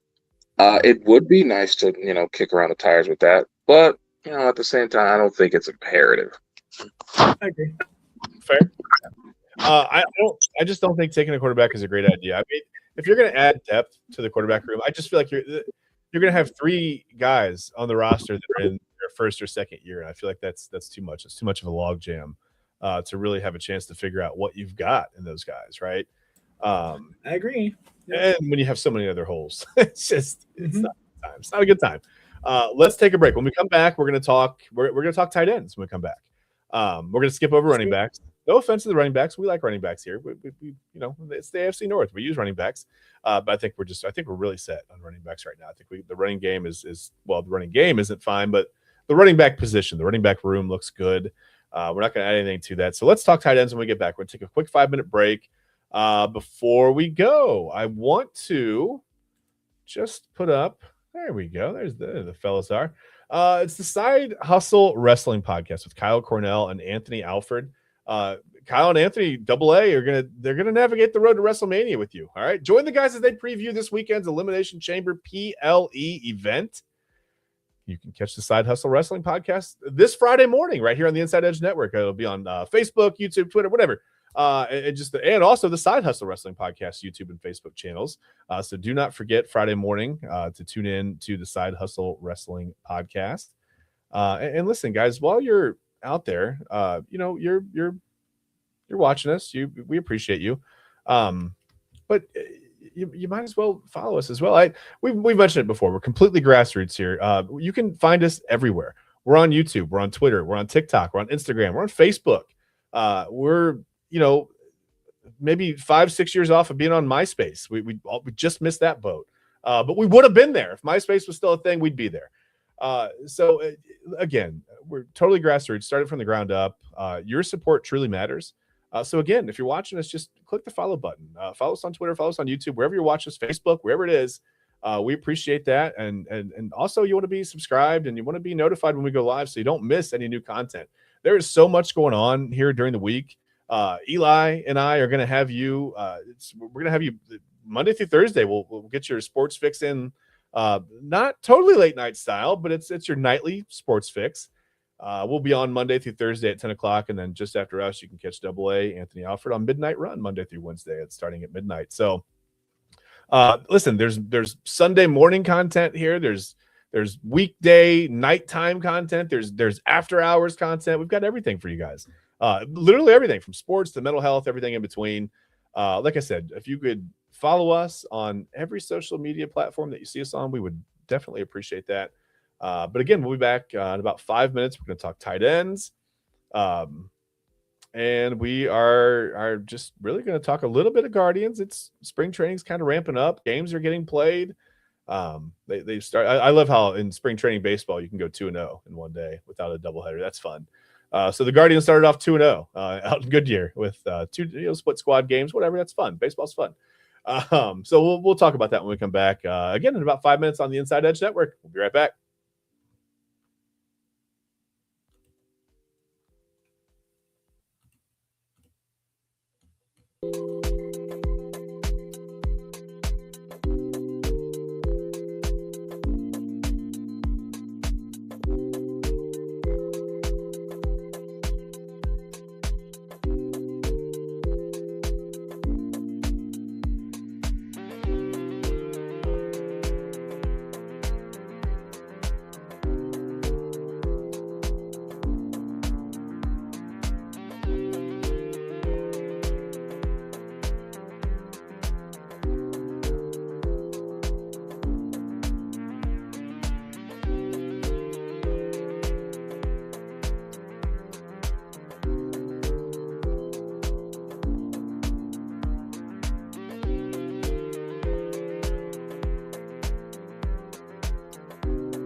Hey, I guess we have to be up here for this to work. Uh-oh. What are we doing? Well, guys, it's like we're shuffling a deck of cards. Hey, welcome back to the Sunday Sports Show on the Inside Edge Network. Just, during the break, it looks like what happened to my hair during the break here? Kind of a wind tunnel. That's fine. It's a day. It's a whole day today. Just a quick reminder to visit our sponsor for the entire Inside Edge Network at allyrosefragrances.com and to use our code for 20% off your entire order, Inside Edge 20, capital I, capital E. It's all one word to get your candles, your body mists, again, all natural ingredients, cruelty-free, vegan, just, a lot cleaner burn. They smell amazing. As I said, we're currently burning the autumn day candle in my wife's office. It smells phenomenal. It just smells so clean and so good. So please visit our sponsor and please help her out. allyrosefragrances.com and use our code Inside Edge 20 at checkout to get 20% off your order. So we're going to get back to the heavy lifting of Ryan Mossor's big board. Looking much more in shape than he did last week. Last week, it's just sometimes you have to fast and you end up, you lose a couple pounds and then you hit it really hard for a week and you look like this. So let's get into tight ends. Let's talk about, we're gonna skip over the running backs today. We know there are probably some good running backs. What's that? It's a generational one. Yeah, there's some good ones. But we gotta leave that alone. We can't touch that. We can't do that. We cannot be seen drafting a running back when we need 513 offensive linemen. Like you can't do that. No, for fantasy football purposes, I hope Jeremiah Love goes to the Chiefs. So yeah, phenomenal talent. Wow. Stuck at Notre Dame in that mediocrity. No, they're good. I'm just kidding. It's just fun. I don't know why Notre Dame and Ohio State take so many shots back and forth. I don't know if it's just a regional. They barely play, right? Obviously played the national title game a year ago. I get that. But it's just funny. That guy's transferring there and taking shots. It's just weird. Whatever. I mean, it all started with AJ Hawk and his and Brady Quinn fiasco with AJ Hawk dating Quinn's sister, and then she had the split jersey. And then obviously their head coach is a former Buckeye. So yeah. There's some familiarity there. I thought that was Mylan Graham's. They talked to him about academics with the difference between Notre Dame and Ohio State. I mean, Notre Dame just doesn't offer online classes. I think some people took that as a shot at Ohio State. I don't necessarily think that's what that was. But the perception is, I guess perception is key, and people perceive that to be a shot at Ohio State. I don't think that's how Graham meant that. When I watched that back, when I watched him saying it, it didn't feel like, whatever. People get so sensitive about Ohio State. I'm a Buckeyes fan, but geez, man, come on, grow up. All right, big board, tight ends. Who, Ryan, is your number one tight end on the board? I'm not sure we're looking for a first-round guy here in Cleveland, but I think you could use some depth behind Harold Fannin. You probably need a decent blocker, a guy who can maybe catch some passes in a pinch. You don't need a super dynamic talent there, but you do. They're going to need some tight ends. So tell me what you got, man. Yeah, my tight end one is consensus tight end one, Kenyon Sadiq, tight end out of Oregon. He is one of the most natural receiving tight ends in this class, I think. The kind of athlete that makes the position look effortless, I think. At 6'3", 240 pounds, the big boy. He brings the frame that you want, but it's not, the way that he moves that really separates him. He glides through routes like, a big slot receiver. Snaps off breaks with fluid hips and consistently finds space even when defenders stay tight to his hip. Excuse me. So, you showed a picture of me being buff, but I just went upstairs and had an egg roll and a cookie before here now, so I have some indigestion. So excuse me. Nonetheless, his breakout as a wideout shows up immediately. Clean release, controlled pacing, an instinctive feel, for how to attack leverage as well. I think what makes him so intriguing is how comfortable he is in every layer of the passing game. He can work underneath, uncover quickly. He can win in the intermediate windows with body control and timing. And he has enough vertical juice to threaten safeties at the seam. His ball skills are advanced. He tracks naturally, adjusts midair without losing balance, and plucks the ball away from his big frame, with soft hands as well. He's definitely unique here. He's the type of tight end who expands the strike zone for a quarterback. As a blocker, he's not a finished product by all means, but he's far from a liability, I would say, especially with his frame. He understands angles, plays with effort, and stays attached long enough to keep plays alive. He's more, of a sustained and mirror blocker than a people mover right now. But the technique is trending upwards, I think, and the frame still has enough room to add strength in the NFL. The important part is that he's willing. He's a willing blocker. He competes, he strains, and he doesn't shy away from contact. Mentally, he's ahead of the curve, I think. He processes coverages very quickly, adjusts his routes on the fly, and understands spacing within the structure of the offense. His alignment versatility is a major asset. Inline, slot, wing, motion. He's comfortable everywhere, I'd say. That flexibility gives coordinators the ability to disguise intentions and create matchup problems without changing personnel, which is a really big advantage. Athletically, he checks every single box for a modern tight end prototype in the NFL. He accelerates smoothly, changes direction without wasting motion, and carries long enough speed to enforce defenses to account for him vertically as well. He's competitive after the catch and has the balance to slip through contact and turn routine completions into chunk gains, not to mention his strength in general. He's going to be hard to take down. When you put it all together, Sadiq projects as a high-end starter with legitimate tight end one upside. His receiving skill set is already advanced. His football IQ is very strong. His blocking is, on a clear upward trajectory, as I said. As he continues to add strength, he has the potential to become one of the more dynamic mismatch tight ends in the league. The kind of player who can be featured in a creative passing attack and stress defenses from every alignment, I think. He's my tight end one material because he brings the exact blend of athleticism, versatility, and receiving polish that today's NFL demands. He's a matchup problem waiting to happen, and his best football is still ahead of him. I'm very excited about this guy in the NFL and specifically fantasy football.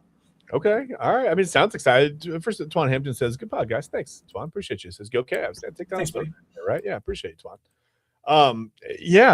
I think sometimes the one thing you said there that I picked out that's key with tight ends is just understanding the spacing and where to go to be an asset, to be open in the passing game, right?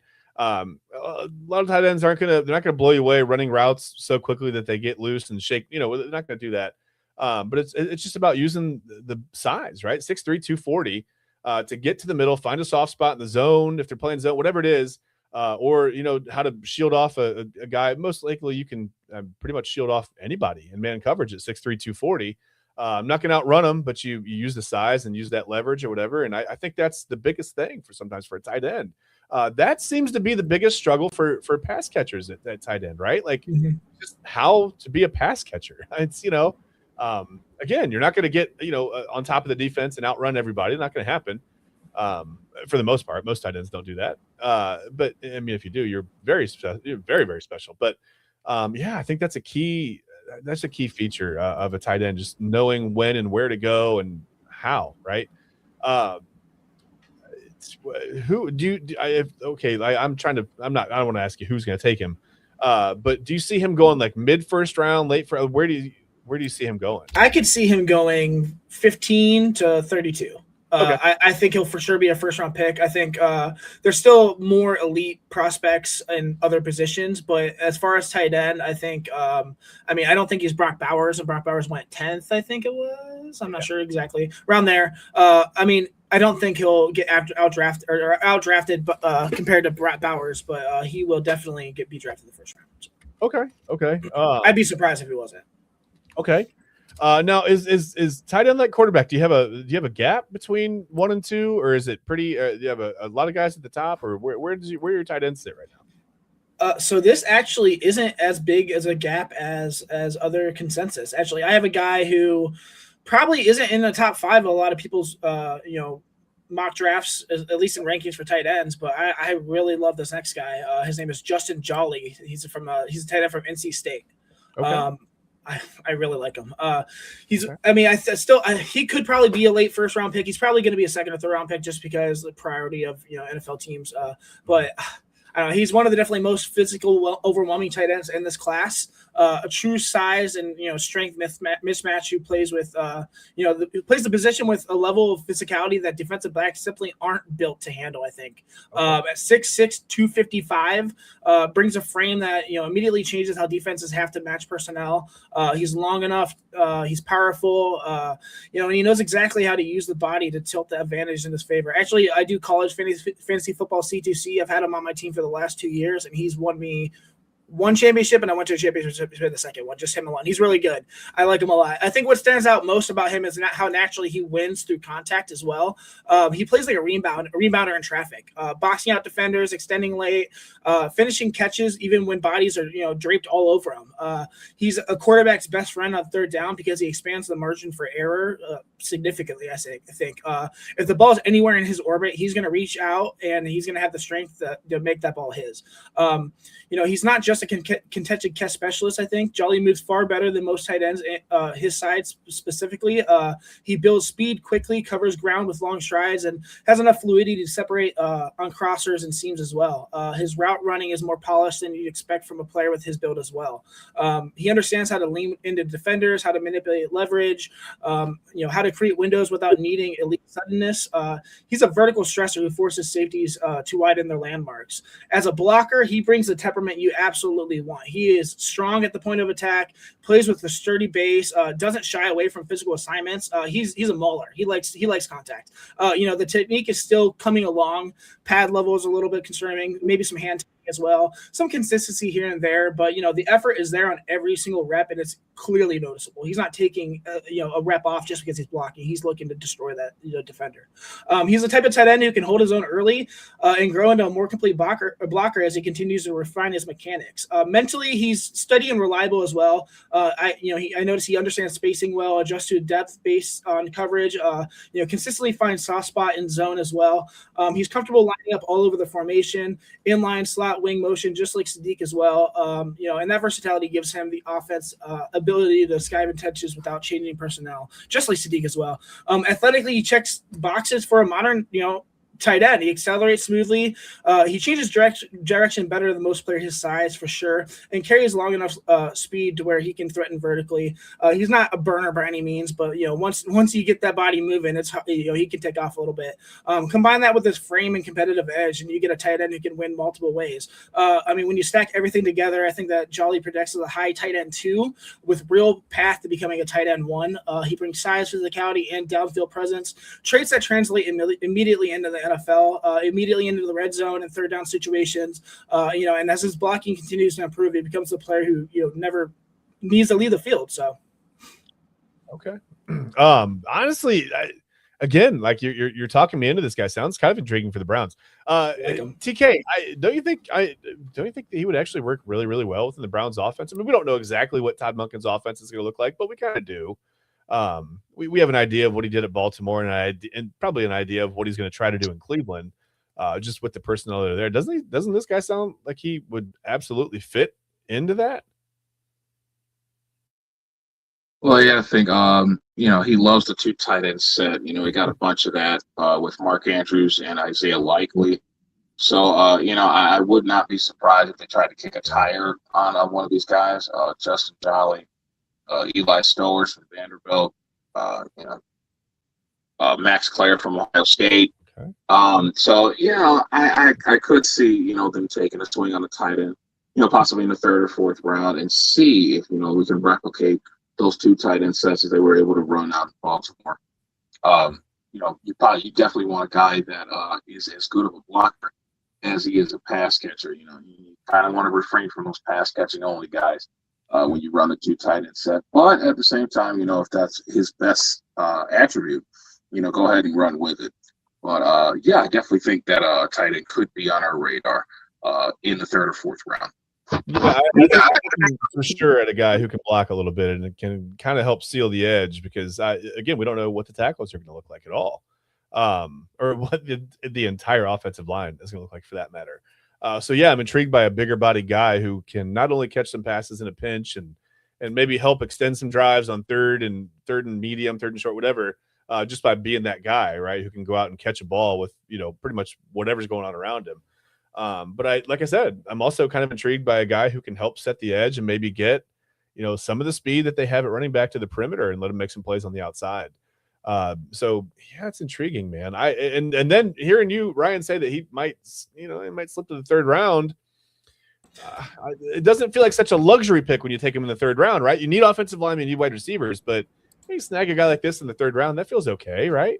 Oh, definitely. Yeah. I'd be super happy. Super happy.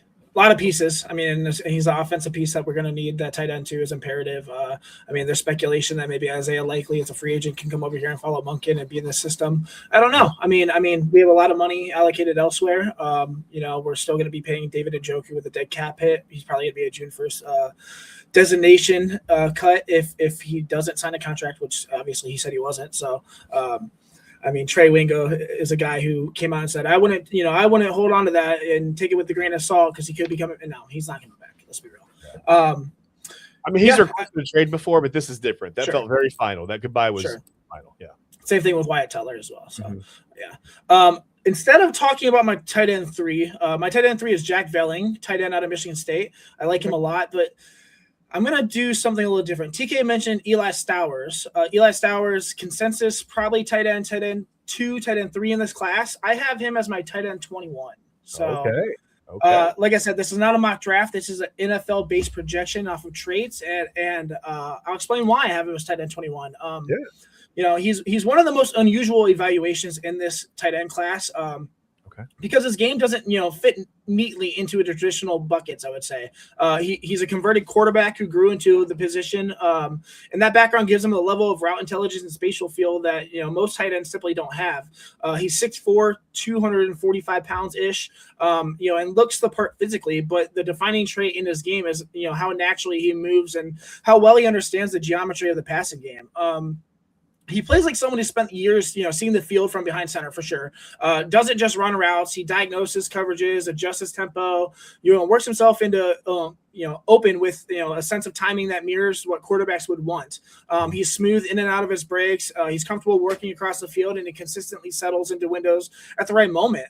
His hands are reliable, and he tracks the ball with ease, especially on throws that require mid-air adjustments. So, he's great, right? Where the gap merges between consensus rankings and my model, at least, is in the physical profile.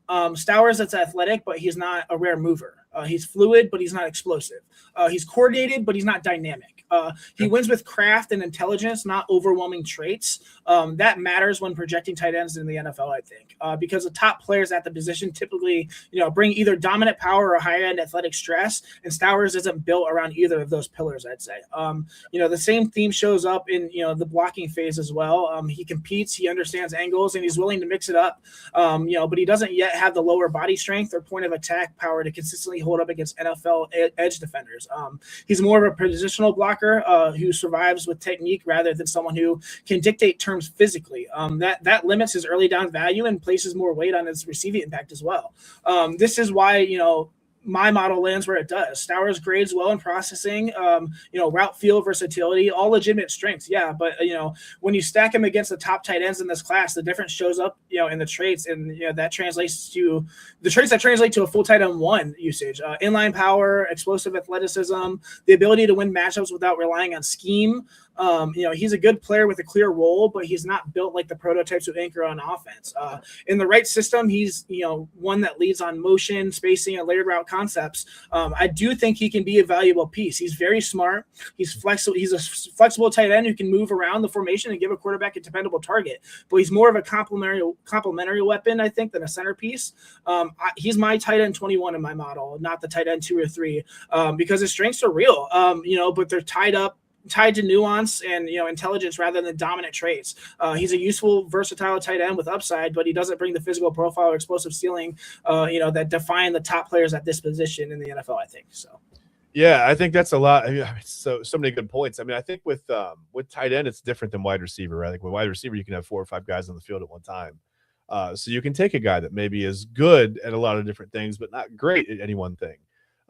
Unfortunately, I think with tight ends, if you're not great at one of those things, you don't get on the field much. It's not, in the NFL. But yeah, I think that makes a lot of sense. Just to kind of hear you go through everything, just sort of sounds like, not necessarily I mean, maybe just a backup piece, and that's okay. There's nothing wrong with that. But not a guy you want to take second, third round. Again, this doesn't reflect. He could be a second round pick. I mean, he probably, like I said, he's got a lot of hype. The combine's coming up. We'll see. But I mean, like I said, I'm not doing a mock draft here. I'm breaking down the players through the projection of the NFL. So yeah, it just sounds like production wise, it sounds like maybe a little bit more of the production you would expect out of a late third, early fourth round tight end, as opposed to, but whatever. Somebody may take him because of a physical profile or, pass catching ability, whatever. Hype, name, stuff like that too is always, interviews, all these things. So yeah, name familiar. Yeah, of course. Name recognition, familiarity is a huge thing. And you tend to get guys drafted from the schools that are like the now schools, right? Like guys who play, whatever, teams play well and guys get noticed. That's how it goes.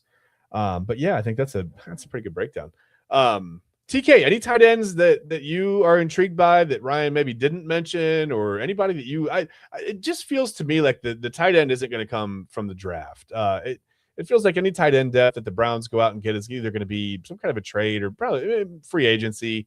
Not a hugely expensive guy, obviously. You mentioned Isaiah Likely could probably, maybe come over and maybe you get him for a couple million less because he's following Todd Monken over. Who knows? But TK, anybody that kind of intrigues you, or anybody you've had your eye on, or? Well, first and foremost, the outright gangbanging of Eli Stowers kind of shocked me, Ryan. But no, I'm just kidding. Hey man, I'm just gonna be honest about it. No, you're good, brother. I appreciate the honesty. Big thing for me, big find for me. With the free agent tight ends, obviously, I mentioned Isaiah Likely. And under the radar guy that I have is current New Orleans Saints tight end Foster Moreau. I definitely think he's going to be one of the more sought after free agent tight ends. Definitely excelled in the backup role. Now, the stats are not going to drive you crazy, but I think the big thing with Foster Moreau is going to be efficiency. He does make the most out of his targets. He is a fairly athletic cat at 6'4", just over 240. Definitely has solid hands, a much improved blocker from his earlier days with the Las Vegas Raiders. Managed to make himself into a viable option along that line, be able to move him in tighter and use him in some of those heavy packages. He definitely can't get off the ball and make some solid blocks. Not necessarily a people mover, but he will move in space to get to people, to shield them off, to make solid blocks. So that's definitely a guy that I definitely think should be on the minds of people in Berea, as free agency comes. Definitely a cheaper option. Remember, we do not have money to spend. We have to create money, try to pull money out of our ass that is there. So that's gonna be a big one. So I definitely think I keep my money, TK. That's probably where they keep theirs because they got so much of it. But as the season goes on, as time goes on, better yet, it's starting to look more and more bleak because you got more contracts to restructure. You're already 13 million in the red. Those books do not look good at all. So you're gonna have to look for lower budget players. Another guy at the tight end position that I tend to like a little bit. Denver Broncos is Adam Troutman, an elite blocker at the tight end position. The hands, not terrible, but a little suspect. He is slow as hell at the tight end. 4.9, 4.8, 4.9 type speed. Not necessarily a burner, but you get him down those seams. You get those intermediate routes going. He can make do with those. And he's very strong in the run game as well. It's going to help to have a guy like that. You could dump it off to him, put him in the screen game, have him do the little short ins and outs. Not a limited source of what you could do with him, but obviously this is a guy that excels with blocking. So that's one that I would definitely put in. Honestly, I like Detroit Lions' backup tight end Brock Wright as well. 6'6" guy, another guy that excels in blocking that you could dump it off to every now and again over the middle, seams, things of that nature. So yeah, there are a number of ways that we could go at tight end if we didn't want to draft one. I definitely think you're probably better off trying to draft one. This is kind of a soft rebuild. I know we don't like to use the R word. I know I hate using it, but Yeah. you look at this roster, you look at what's going on right now, you're getting ready to lose your entire damn offensive line. So, and you already don't have any money. So you're going to have to go ham in the draft this year. So 13 million in the red and replacing the entire offensive line does not sound like fun to me, but hey, here we are. All right, listen, we're going to take a 5-minute break. When we come back, we are going to talk just a little bit of Guardians. We're not going to break down the Guardians season or anything. I'm just going to ask you guys if you're excited for baseball to get going, and maybe I don't know, one player, one prospect you're excited to see this year. That's all. No big deal. We don't have to, like I said, spend a ton of time. It's still early in spring training. We got the World Baseball Classic coming up this year. I'm looking forward to that. There's all kinds of stuff. We'll get to see a little bit more of Travis Bazan. I think that'll be kind of fun to see him go play for Australia and maybe get a look at him on a little bit bigger stage, right? We've seen what he's done in the minors so far with an oblique injury, kind of shutting him down last year. Otherwise, he probably, I think, would have made his Guardians debut at some point. I know there's a lot of talk about, all those guys that got drafted around him at the top of that draft have already made their debuts. I mean, Nick Kurtz is already coming, rookie of the year, 36 home runs, whatever. So people are looking at Travis Bazan as being behind the 8 ball. I don't necessarily think that's true, but that's the perception, and perception is key. So that's one of the things we always talk about. But when we come back, like I said, I just want to talk about that when we get back after a 5-minute break, and then we'll close it out with what's on our minds, and we'll get you guys out of here so you can go watch Cavs OKC. We will be back in 5 right here on the Inside Edge Network.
We appreciate Allie Rose and appreciate her being a part of the show. So let's see what order we're in when I take this down. Hey, look at that. I always love because you can't have any idea when you. Well, what's going on, Ryan? Get over there. I don't think we heard a single thing you said until you brought us back right now. Oh yeah, well that happens. That's okay. You're just talking. I was like, what is going on? I just like to talk sometimes. Okay. So I didn't know you couldn't hear me. That's unfortunate. Fortunate for you, but that's okay. So we want to get into we talked big board stuff. We talked Browns. We talked a little bit of Cavs. And the Cavs are starting right now against OKC. So just really quickly, guys, man, are we excited about the guard? Are you excited that baseball season's starting up? Ryan, let me start with you. Spring training, they're playing good. They're playing games in Goodyear, man. The Guardians are already 2-0, which is funny to me because not a doubleheader, but 2-0 after one day. So, I mean, are you excited to watch baseball this year? I'm ready, man. I'm excited. Yeah, definitely. Yeah. I mean, I feel like this campus, has a completely different energy to it than, previous recent years. I mean, you can feel the second you watch these guys stretch, this isn't just a show up and get your reps, ease into March kind of spring. This roster is full of players who know that jobs are on the line. A lot of young guys, a lot of guys are treating it like, every drill matters. Bo Naylor is taking charge behind the plate. Hedges and David Fry look to be right behind him. David Fry being that Swiss Army knife weapon. Infield you got Rocchio, Arias, and Manzardo all trying to prove they deserve everyday reps, everyday roles next to Jose Ramirez. And still he still sets the tone for the entire organization. And then there's the outfield. My God, the outfield. Chase DeLauder looks like a dude who wants to, break camp. George Valera finally looks healthy. Petey Haplin, keeps, making winning plays. The rotation, Quan in center field is experiment. That's fun too. The rotation battle is just as intense. Tanner Bybee, Gavin Williams, Logan Allen, Slade Ciccone, Joey Cantello. All are fighting for 5 spots. And the Guardians genuinely believe that this group can be one of the best young rotations in the American League if they stay healthy, of course. Depth guys like Tommy Mace, Jack Leftwich, are lurking too. And they're not just here to fill innings. They're trying to push for starting positions here. So it's going to be competitive. Obviously, the big cloud is, right now with the Emmanuel Clase and the Luis Ortiz situation. They're on paid leave. There's no timeline, and the bullpen has to be rebuilt without those two guys. And they did a decent job of it last year. Look for Cade Smith to continue with that opportunity to prove that he's worthy of taking the 9th full inning, full time. Hunter Gaddis is throwing the ball well. Franco Alman is a sleeper as well. I think you can absolutely possibly steal a job in this bullpen as well. And you talked about it, Travis Benzada as well. The name everyone keeps bringing up, obviously. The first overall pick who really hasn't sniffed the MLB yet. He's in big league camp, which is great. He's talented enough to make this uncomfortable for sure. And the Guardians aren't, ruling anything out right now for sure, which is interesting as well. They're not going to rush him, obviously. But if he hits, if the approach holds up, if he forces the issue, they'll deal with that when it happens. But he's definitely one of the most watched players in Arizona for a reason. I'm excited. I think that, this team still expects to win the AL Central. They're obviously going for a 3-peat. They're going to do it with a roster full of young, hungry players who know that, this is their shot. And that can always be fun. The bullpen needs answers, obviously. The offense needs internal growth. And the kids need to step up. But the talent's real. The competition's real. And the vibe in Goodyear is exactly what you want heading into the season with, that much on the line. They just signed Riz Hoskins also today. I really like that signing. $1.5 million minor league contract. I think he could push first base maybe. I don't know. I'm excited. Don't know much what else to say here other than go Guardians, man. I'm ready to go. Yeah, the Reese Hoskins thing came out of nowhere. I think they were catching some heat, for not doing anything in the offseason. TK, World Baseball Classic's coming up. Can Travis Benzada do anything to kind of speed up his time to get to Cleveland, or are they not worried about what Nick Kurtz and the rest of the the top 3 or 4 or 5 picks did last year? Are they just taking their time with him? But listen, we're okay. Realistically, we're probably about to lose next season due to a work stoppage. Okay, at least a good portion of it. Is that a reason for the Guardians? Do you think they want to get him here faster, or do they just take their time and say, hey, take a year in the minors, hone your craft, see you back in 2028. I mean, I hope that's not the case, but I don't know. What do you think, TK? I definitely think you should just take things slow. Listen, just let him develop, let him work on his craft. There's no reason to yank him from the minors, and then he comes into the majors and loses all of his confidence because he can't do anything right. So just give him some time to develop his game, own his craft. Worst thing you could do is look at somebody else's success and say that's what you should be doing. We all have our own past. We all have our own journeys. We all have, certain time limits on those journeys. We should do the exact same thing for this young man. He already has a ton of pressure on him as it is. Yeah. There's no need to double down on that. I know this pile-on culture that we have nowadays, it's kind of hard not to do that because people are just so ready to just jump down his throat. Give the young man some time to develop his game and to get up to speed. He'll be here in no time. On the other hand, baby, we got Reese Hoskins. I'm excited about that. We have definitely needed some power behind those bats for quite some time. Yeah, I get it. He only had 12 home runs last year, only played in 90 games, 66 RBIs. I get all of that. You get a healthy Reese Hoskins for the better part of 162 game season. We in the clear. I'm excited. I'm very amped for this Guardians team to take the field. Yeah, I mean, it's a right-handed bat with some power. Finally, to help kind of protect Jose Ramirez in this lineup, you had to do something. You see the Tigers. I mean, they've got Tariq Skubal, and they just signed Framber Valdez. So they've got two lefty. I mean, they're 1-2 punches. They're lefties, right? The Guardians were so vulnerable to that without a bigger right-handed bat. So yeah, if Hoskins can get healthy and be kind of an anchor in this lineup, that could be a huge turning point. What I like about sorry, go ahead. No, it's okay. Go ahead. Oh, I was just saying, what I like about him is he's not just like a slugger. He's a professional hitter, which this team desperately needs. He work counts. He doesn't chase. He can bring a level of offensive maturity that helps stabilize this young lineup for sure. He's the type of guy who can lengthen the order, force pitchers to change their approach, and take pressure off guys like Manzardo, Naylor, and Jose. So, yeah, a little more production from the right side is not a bad thing in this lineup. Sure. The other night on the Guardians preview show, I picked them to not win the Central. Listen, if Hoskins is healthy and he can make a big enough contribution, that might change my mind. I mean, that would be enough to move the needle for me. So, big signing. I just came out of nowhere. I didn't see that coming, but that's fine. So yeah, I'm excited, man. It's baseball season, right? I don't care if it's opening day or not. Once spring training game starts, baseball season for me. I really don't care.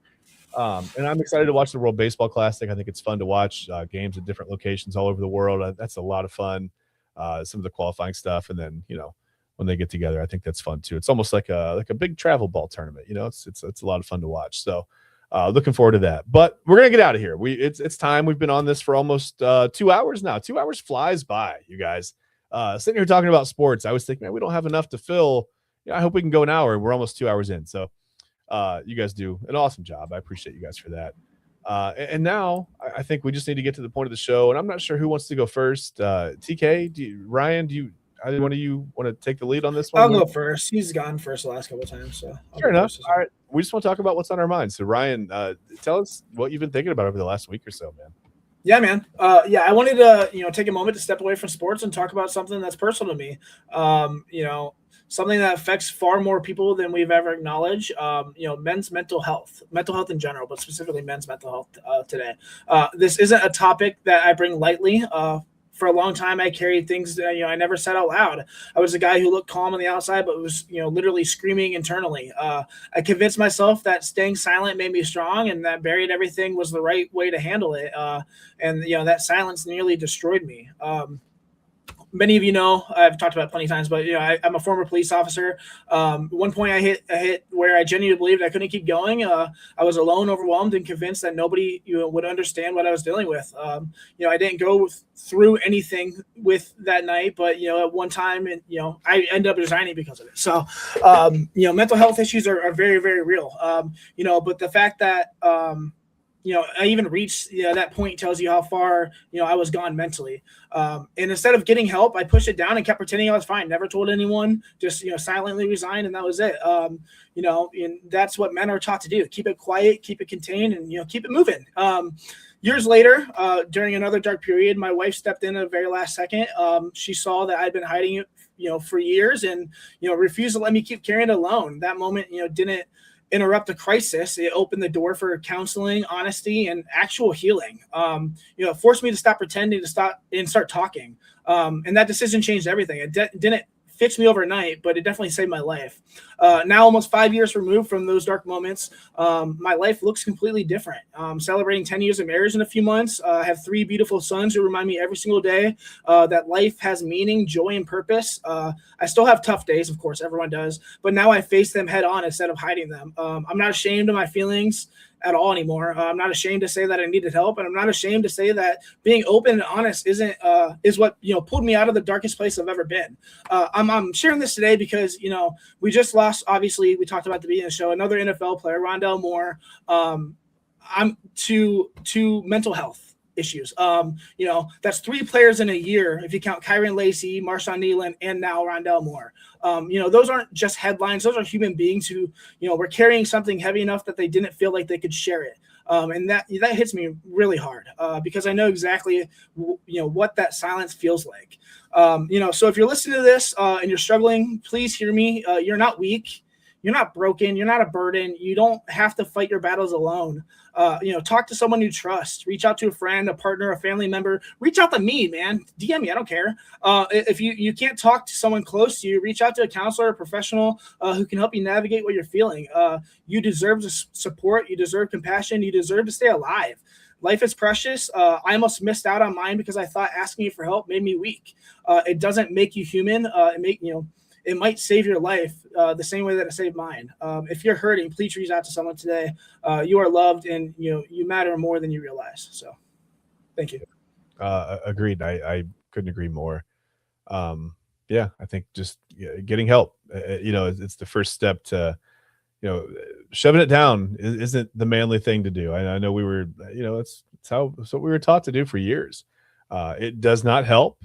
You most likely, if you're in that situation, you can't figure it out on your own, and it's okay to ask for help. It's perfectly fine to collaborate. TK, tell me what's on your mind, man. To be quite honest, I really just can't get Rondell Moore leaving this earth out of my head, and I definitely think probably the most begrudging thing about being a man is glossing over your failures. I do think, as a person that has failed numerous amounts of times, I'm in a pit of failure right now. When you're alone with that, it can be painful. Obviously, any good man, any, person with a good heart doesn't want to put anybody through any of the pain that they're feeling. You don't want to project your pain onto someone else unintentionally, but sometimes these things, they can be very hard. I know it may seem easy to say, just push through it, just keep holding on, just keep trying. But in the times where it isn't, I don't know if anybody's religious. I'm sure there are people. Is not a subject that I choose to dapper in. But, when you feel like you're at the edge of rock bottom, or you just don't see any way out, I think the best thing to do is to go back in the archives and see what exactly it was that, kept you around. What was it that, made you say, hey, tomorrow's a better day, or, maybe I will be fine continuing this journey. It could be so difficult.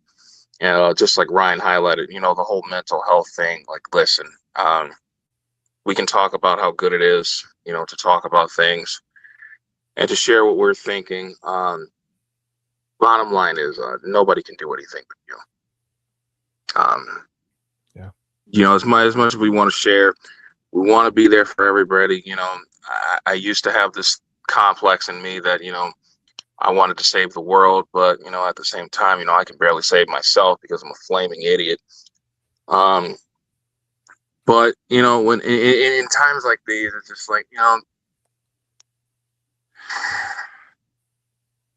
it can be hard to put your finger on the one thing that has kept you around, that hopefully will keep you around and, help you flourish as you go on in this life. But, I really just want everybody to figure out what it is that they can do to, just stay alive. Because, as hard as life is and as hard as we try to be day to day, we say things, we say slick things that come out of our mouth because we're frustrated ourselves. People that seem that they have it all together, they're still, trying to check off all their boxes as well. I don't think everyone has every single last box of their life checked out. And to be quite honest, that can be very damning. That could feel like being trapped in a box with no way out, with no air, and you're just in there just dying. Yeah. But I can't help but think, if you were to take your own life away, what great blessings you could be missing out on.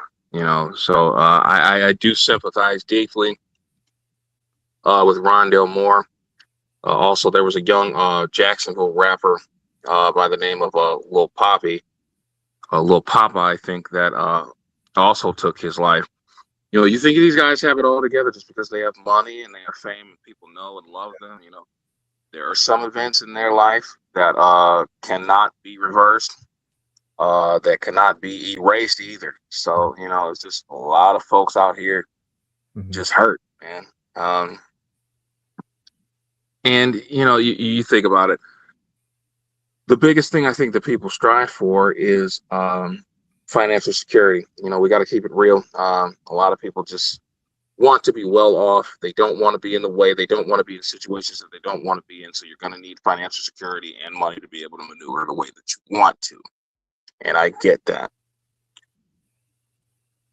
And sympathy and money don't always match up. They don't always match up.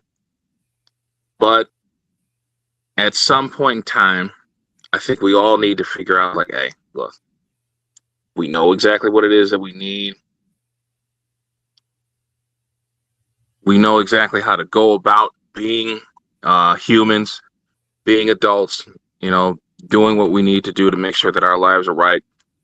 But we got to make sure that we do it without having to stomp all over someone else. I understand the basis of adulthood is competition. In the workplace, with these athletes on the hardwood, on the gridiron. That's just the basis of it, competition. It's gonna suck sometimes. It's gonna be hard sometimes. You're gonna want to do some explicit shit too, either to yourself or to other people. And the best thing that I can say is just keep the big picture, and keep the main thing the main thing. Yeah. We just gotta keep trying our best, man. I hate that I rambled on that long about that, but this is an issue that I've been stuck on for a while. To the fault of my own. I take full responsibility for everything that I'm going through right now. Absolutely everything. So just get in where you fit in. And if you do fit in, just try to make the best of it. Yeah. Be kind to people. You don't know what everybody is going through. Yeah. Most of us don't even know what we're going through sometimes. It could just be confusing. Best thing you could do is just keep your head up and push on. Definitely mental health is a big thing for all of us. I understand therapy doesn't work for everyone. Hey, listen, we got to be real here. Therapy is not just some magic pill that you choke down with your dinner after 6 p.m. You got to work. There are a lot of levels to this. So, yeah, just to wrap that up, man, just continue to strive for happiness, continue to strive for greatness, continue to strive for wholeness, and rest in peace to both Rondell Moore and Lil Poppin. And that's my bit. Yeah, I mean, listen, there's no rambling. TK, the floor is yours, man. It's what's on your minds, right? But no, sometimes it's good to sometimes it's okay to just get it off your chest. Sometimes you've really got to you said therapy's not for everybody. It's not just you don't go talk to a therapist one time and instantly feel better. It doesn't work like that. You've got to work at it. But sometimes therapy is about finding what works best for you. Because people go, wow, these guys have all the money in the world. They play a profession. What could they be depressed about? Depression isn't a mindset. It's not a way of thinking. It can be a chemical imbalance. It's not your fault. Okay. So many people think that depression equals weakness. Depression does not equal weakness. Depression equals some physical something that's going on in your brain that either is too much of something, not enough of something else, whatever it is. Sometimes it's medication. Sometimes it's that simple. One medication can fix a lot of things, right? You're still going to have tough days. No medication is there's no magic tool out there that's going to make you feel, euphoric every second that you're awake or anything like that. You've got to work at it still. You've got to find and identify the things that mean something to you, the things that are going to make you keep wanting to move forward, the things that sometimes it's about, just finding the joy in the progress, right? Not necessarily the end result. You can look at your life, TK, you mentioned it. You can say, I failed at this. I'm a failure. Well, you just haven't succeeded yet. Maybe that's it. Maybe it's not that you're a failure. Maybe you accidentally tried the 35 things that you're not very good at before you tried the 36th thing that you finally find that you're very good at. And that's okay. You're not going to be good at everything. You're not going to be good at a lot of things. It's okay to not be good at things. It's okay to feel like a failure. You need those failures in life to propel you to something else. I don't think anybody's really successful in picking the first thing that they love and having that go perfectly and you make millions of dollars and euphoria and joy come along with it. I mean, that's not the way the world works. So it's okay to try something and fail and to try and fail and to try and fail and try and fail over and over and over again. It doesn't make you a failure. We all grow and we all move at a different pace, right? We all find our thing at a different pace. So if you feel like you're buried in that and you feel like you need help, reach out. There are free resources. People say, I don't have money, I don't have time, whatever. This is your life. There's nothing more important than your life, especially to the people around you. The people that love you want you to be here. They want you to keep trying. They want you to they don't want you feeling bad. Reach out, even if it's just talking to a friend, a family member. I took the bottom thirds off. You've got our screen names right there. That's my handle on pretty much every social media. Like Ryan said, if you want to DM me, man. Listen, if you're struggling with something, I'm not going to judge you. I've been through it. I go to therapy myself. I'm on medication for ADHD, for anxiety. I understand how it works. It doesn't make me weak. If anything, I feel like it makes me straight. I finally had the strength to say, look, this isn't working. I've got a wife that depends on me. I've got kids that depend on me. I can't continue to just muddle through every day, barely figuring it out, feeling like I'm buried under the weight of just waking up and getting out of damn bed, man. And again, it's not a mindset. It's not that I didn't want to get up and spend the time with my family and go do things. I just couldn't. I physically could not do it. And the medication has helped me. It's helped me kind of regulate some of those thoughts, those feelings. I still have my tough days. Sure. You're always going to have tough days, but it helps me, just talking through it at therapy. It helps me find something to keep moving forward. It helps me find the positive, right? For every negative thing that happens to you, try this. It sounds stupid, but try it. For every negative thing that happens to you over the next week, write down 5 things of why it's actually a positive. What you get fired from a job. Okay, now I have a new opportunity. I don't have to work 8 to 6 anymore. I don't have to drink that shitty coffee from the coffee pot, right? Like whatever it is, just find something. Find some damn positive thing about it. And you'd be surprised how it can change your mindset, man. When you stop, it's again, the self-deprecate. It's fun to kind of make fun of ourselves. Sometimes we make jokes or whatever. But man, when you talk like that, your brain starts to believe. You program your brain to believe that you're a failure, that you're an idiot, that you're this, you're that. Try speaking to yourself in a positive manner for a week. Just try that for 7 days. Come back here next Sunday and see how you feel.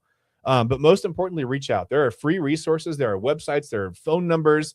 I'm not going to put them all up now, but you can Google it. You can find it, better, whatever it is. You can find a therapist. You can find someone to talk to, someone that's going to be there for you, that can give you tools. And it may not be the first tool, it may not be the second tool, it may not be the 15th tool, but you can find something that works for you. And TK, you talked about it. Some of adulthood is being competitive. Be competitive with yourself. Just try to do a little bit better each day. You don't have to compare yourself to, your whatever, your neighbor, that friend or whoever that has $1 million home and, a bunch of whatever. That's not your story. And that's okay. That's perfectly fine. Be competitive with yourself. Do a little bit better than you did yesterday. Go a little bit further than yesterday. Just keep pushing yourself to find that little W every day. It doesn't have to be, you don't have to win the Super Bowl or win the World Series every single day of your life. Sometimes you can just win the at bat. You can win the rep. You can win the inning, whatever it is. Find the little wins, and the little wins start to add up. And then pretty soon, like I said, you stop talking about yourself in a negative way.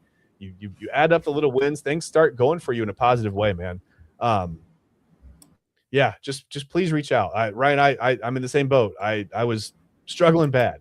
And at one point I just looked at my wife and said, I need help. I got to do something. I have to do something. So she found me a therapist. I have been with my therapist for, I don't know, maybe 3 years now. I'm talking to the same therapist, and I've grown so much. And I still have my bad days. I still have my days where I don't want to get out of bed. Again, it's not a magic pill. It doesn't fix everything. But it makes it better. It takes the edge off of some of those feelings. It takes the edge off of some of that weight. Just please, if you're struggling, please reach out. Don't want to ramble on it anymore. Thank you guys so much for watching the show. We appreciate you. Remember tonight, main event, Robert Zicki, Eli Moon, Anthony Alford, and then all week we've got all kinds of programming, literally everything from sports to mental health. We just spent a good 5 or 10 minutes on mental health here. If nothing else, we do care. And I'm going to put our screen names back up. There are our social media handles. I don't know what TK didn't necessarily invite, but listen, I don't want to, speak for anyone else. But Ryan and I are telling you, and I'm pretty sure TK would be okay with it too. If you're struggling, reach out. If this is what it takes, if this is what it takes to get you going in the right direction, I don't care. Reach out to me, man. I'll listen to you. I'm not going to judge you. Whatever. I can't give you. I'm not a therapist. I can't prescribe a medication for you. But maybe you talk to someone and you're like, man, that did feel pretty good to get that off my chest. I wonder if I did that once a week or once a month or whatever, how much better that would make me feel. You find it really takes the weight and takes the edge off of those things. So please, for your loved ones, for the people around you, just, find whatever it is that helps you keep going. And, it's never so bad that you need to, that you need to end it. So, yeah, just, we don't want you struggling. Just, we want you to be happy and healthy and joyful. So please keep that in mind. Again, just tune in to the Inside Edge Network. Follow us on all social media.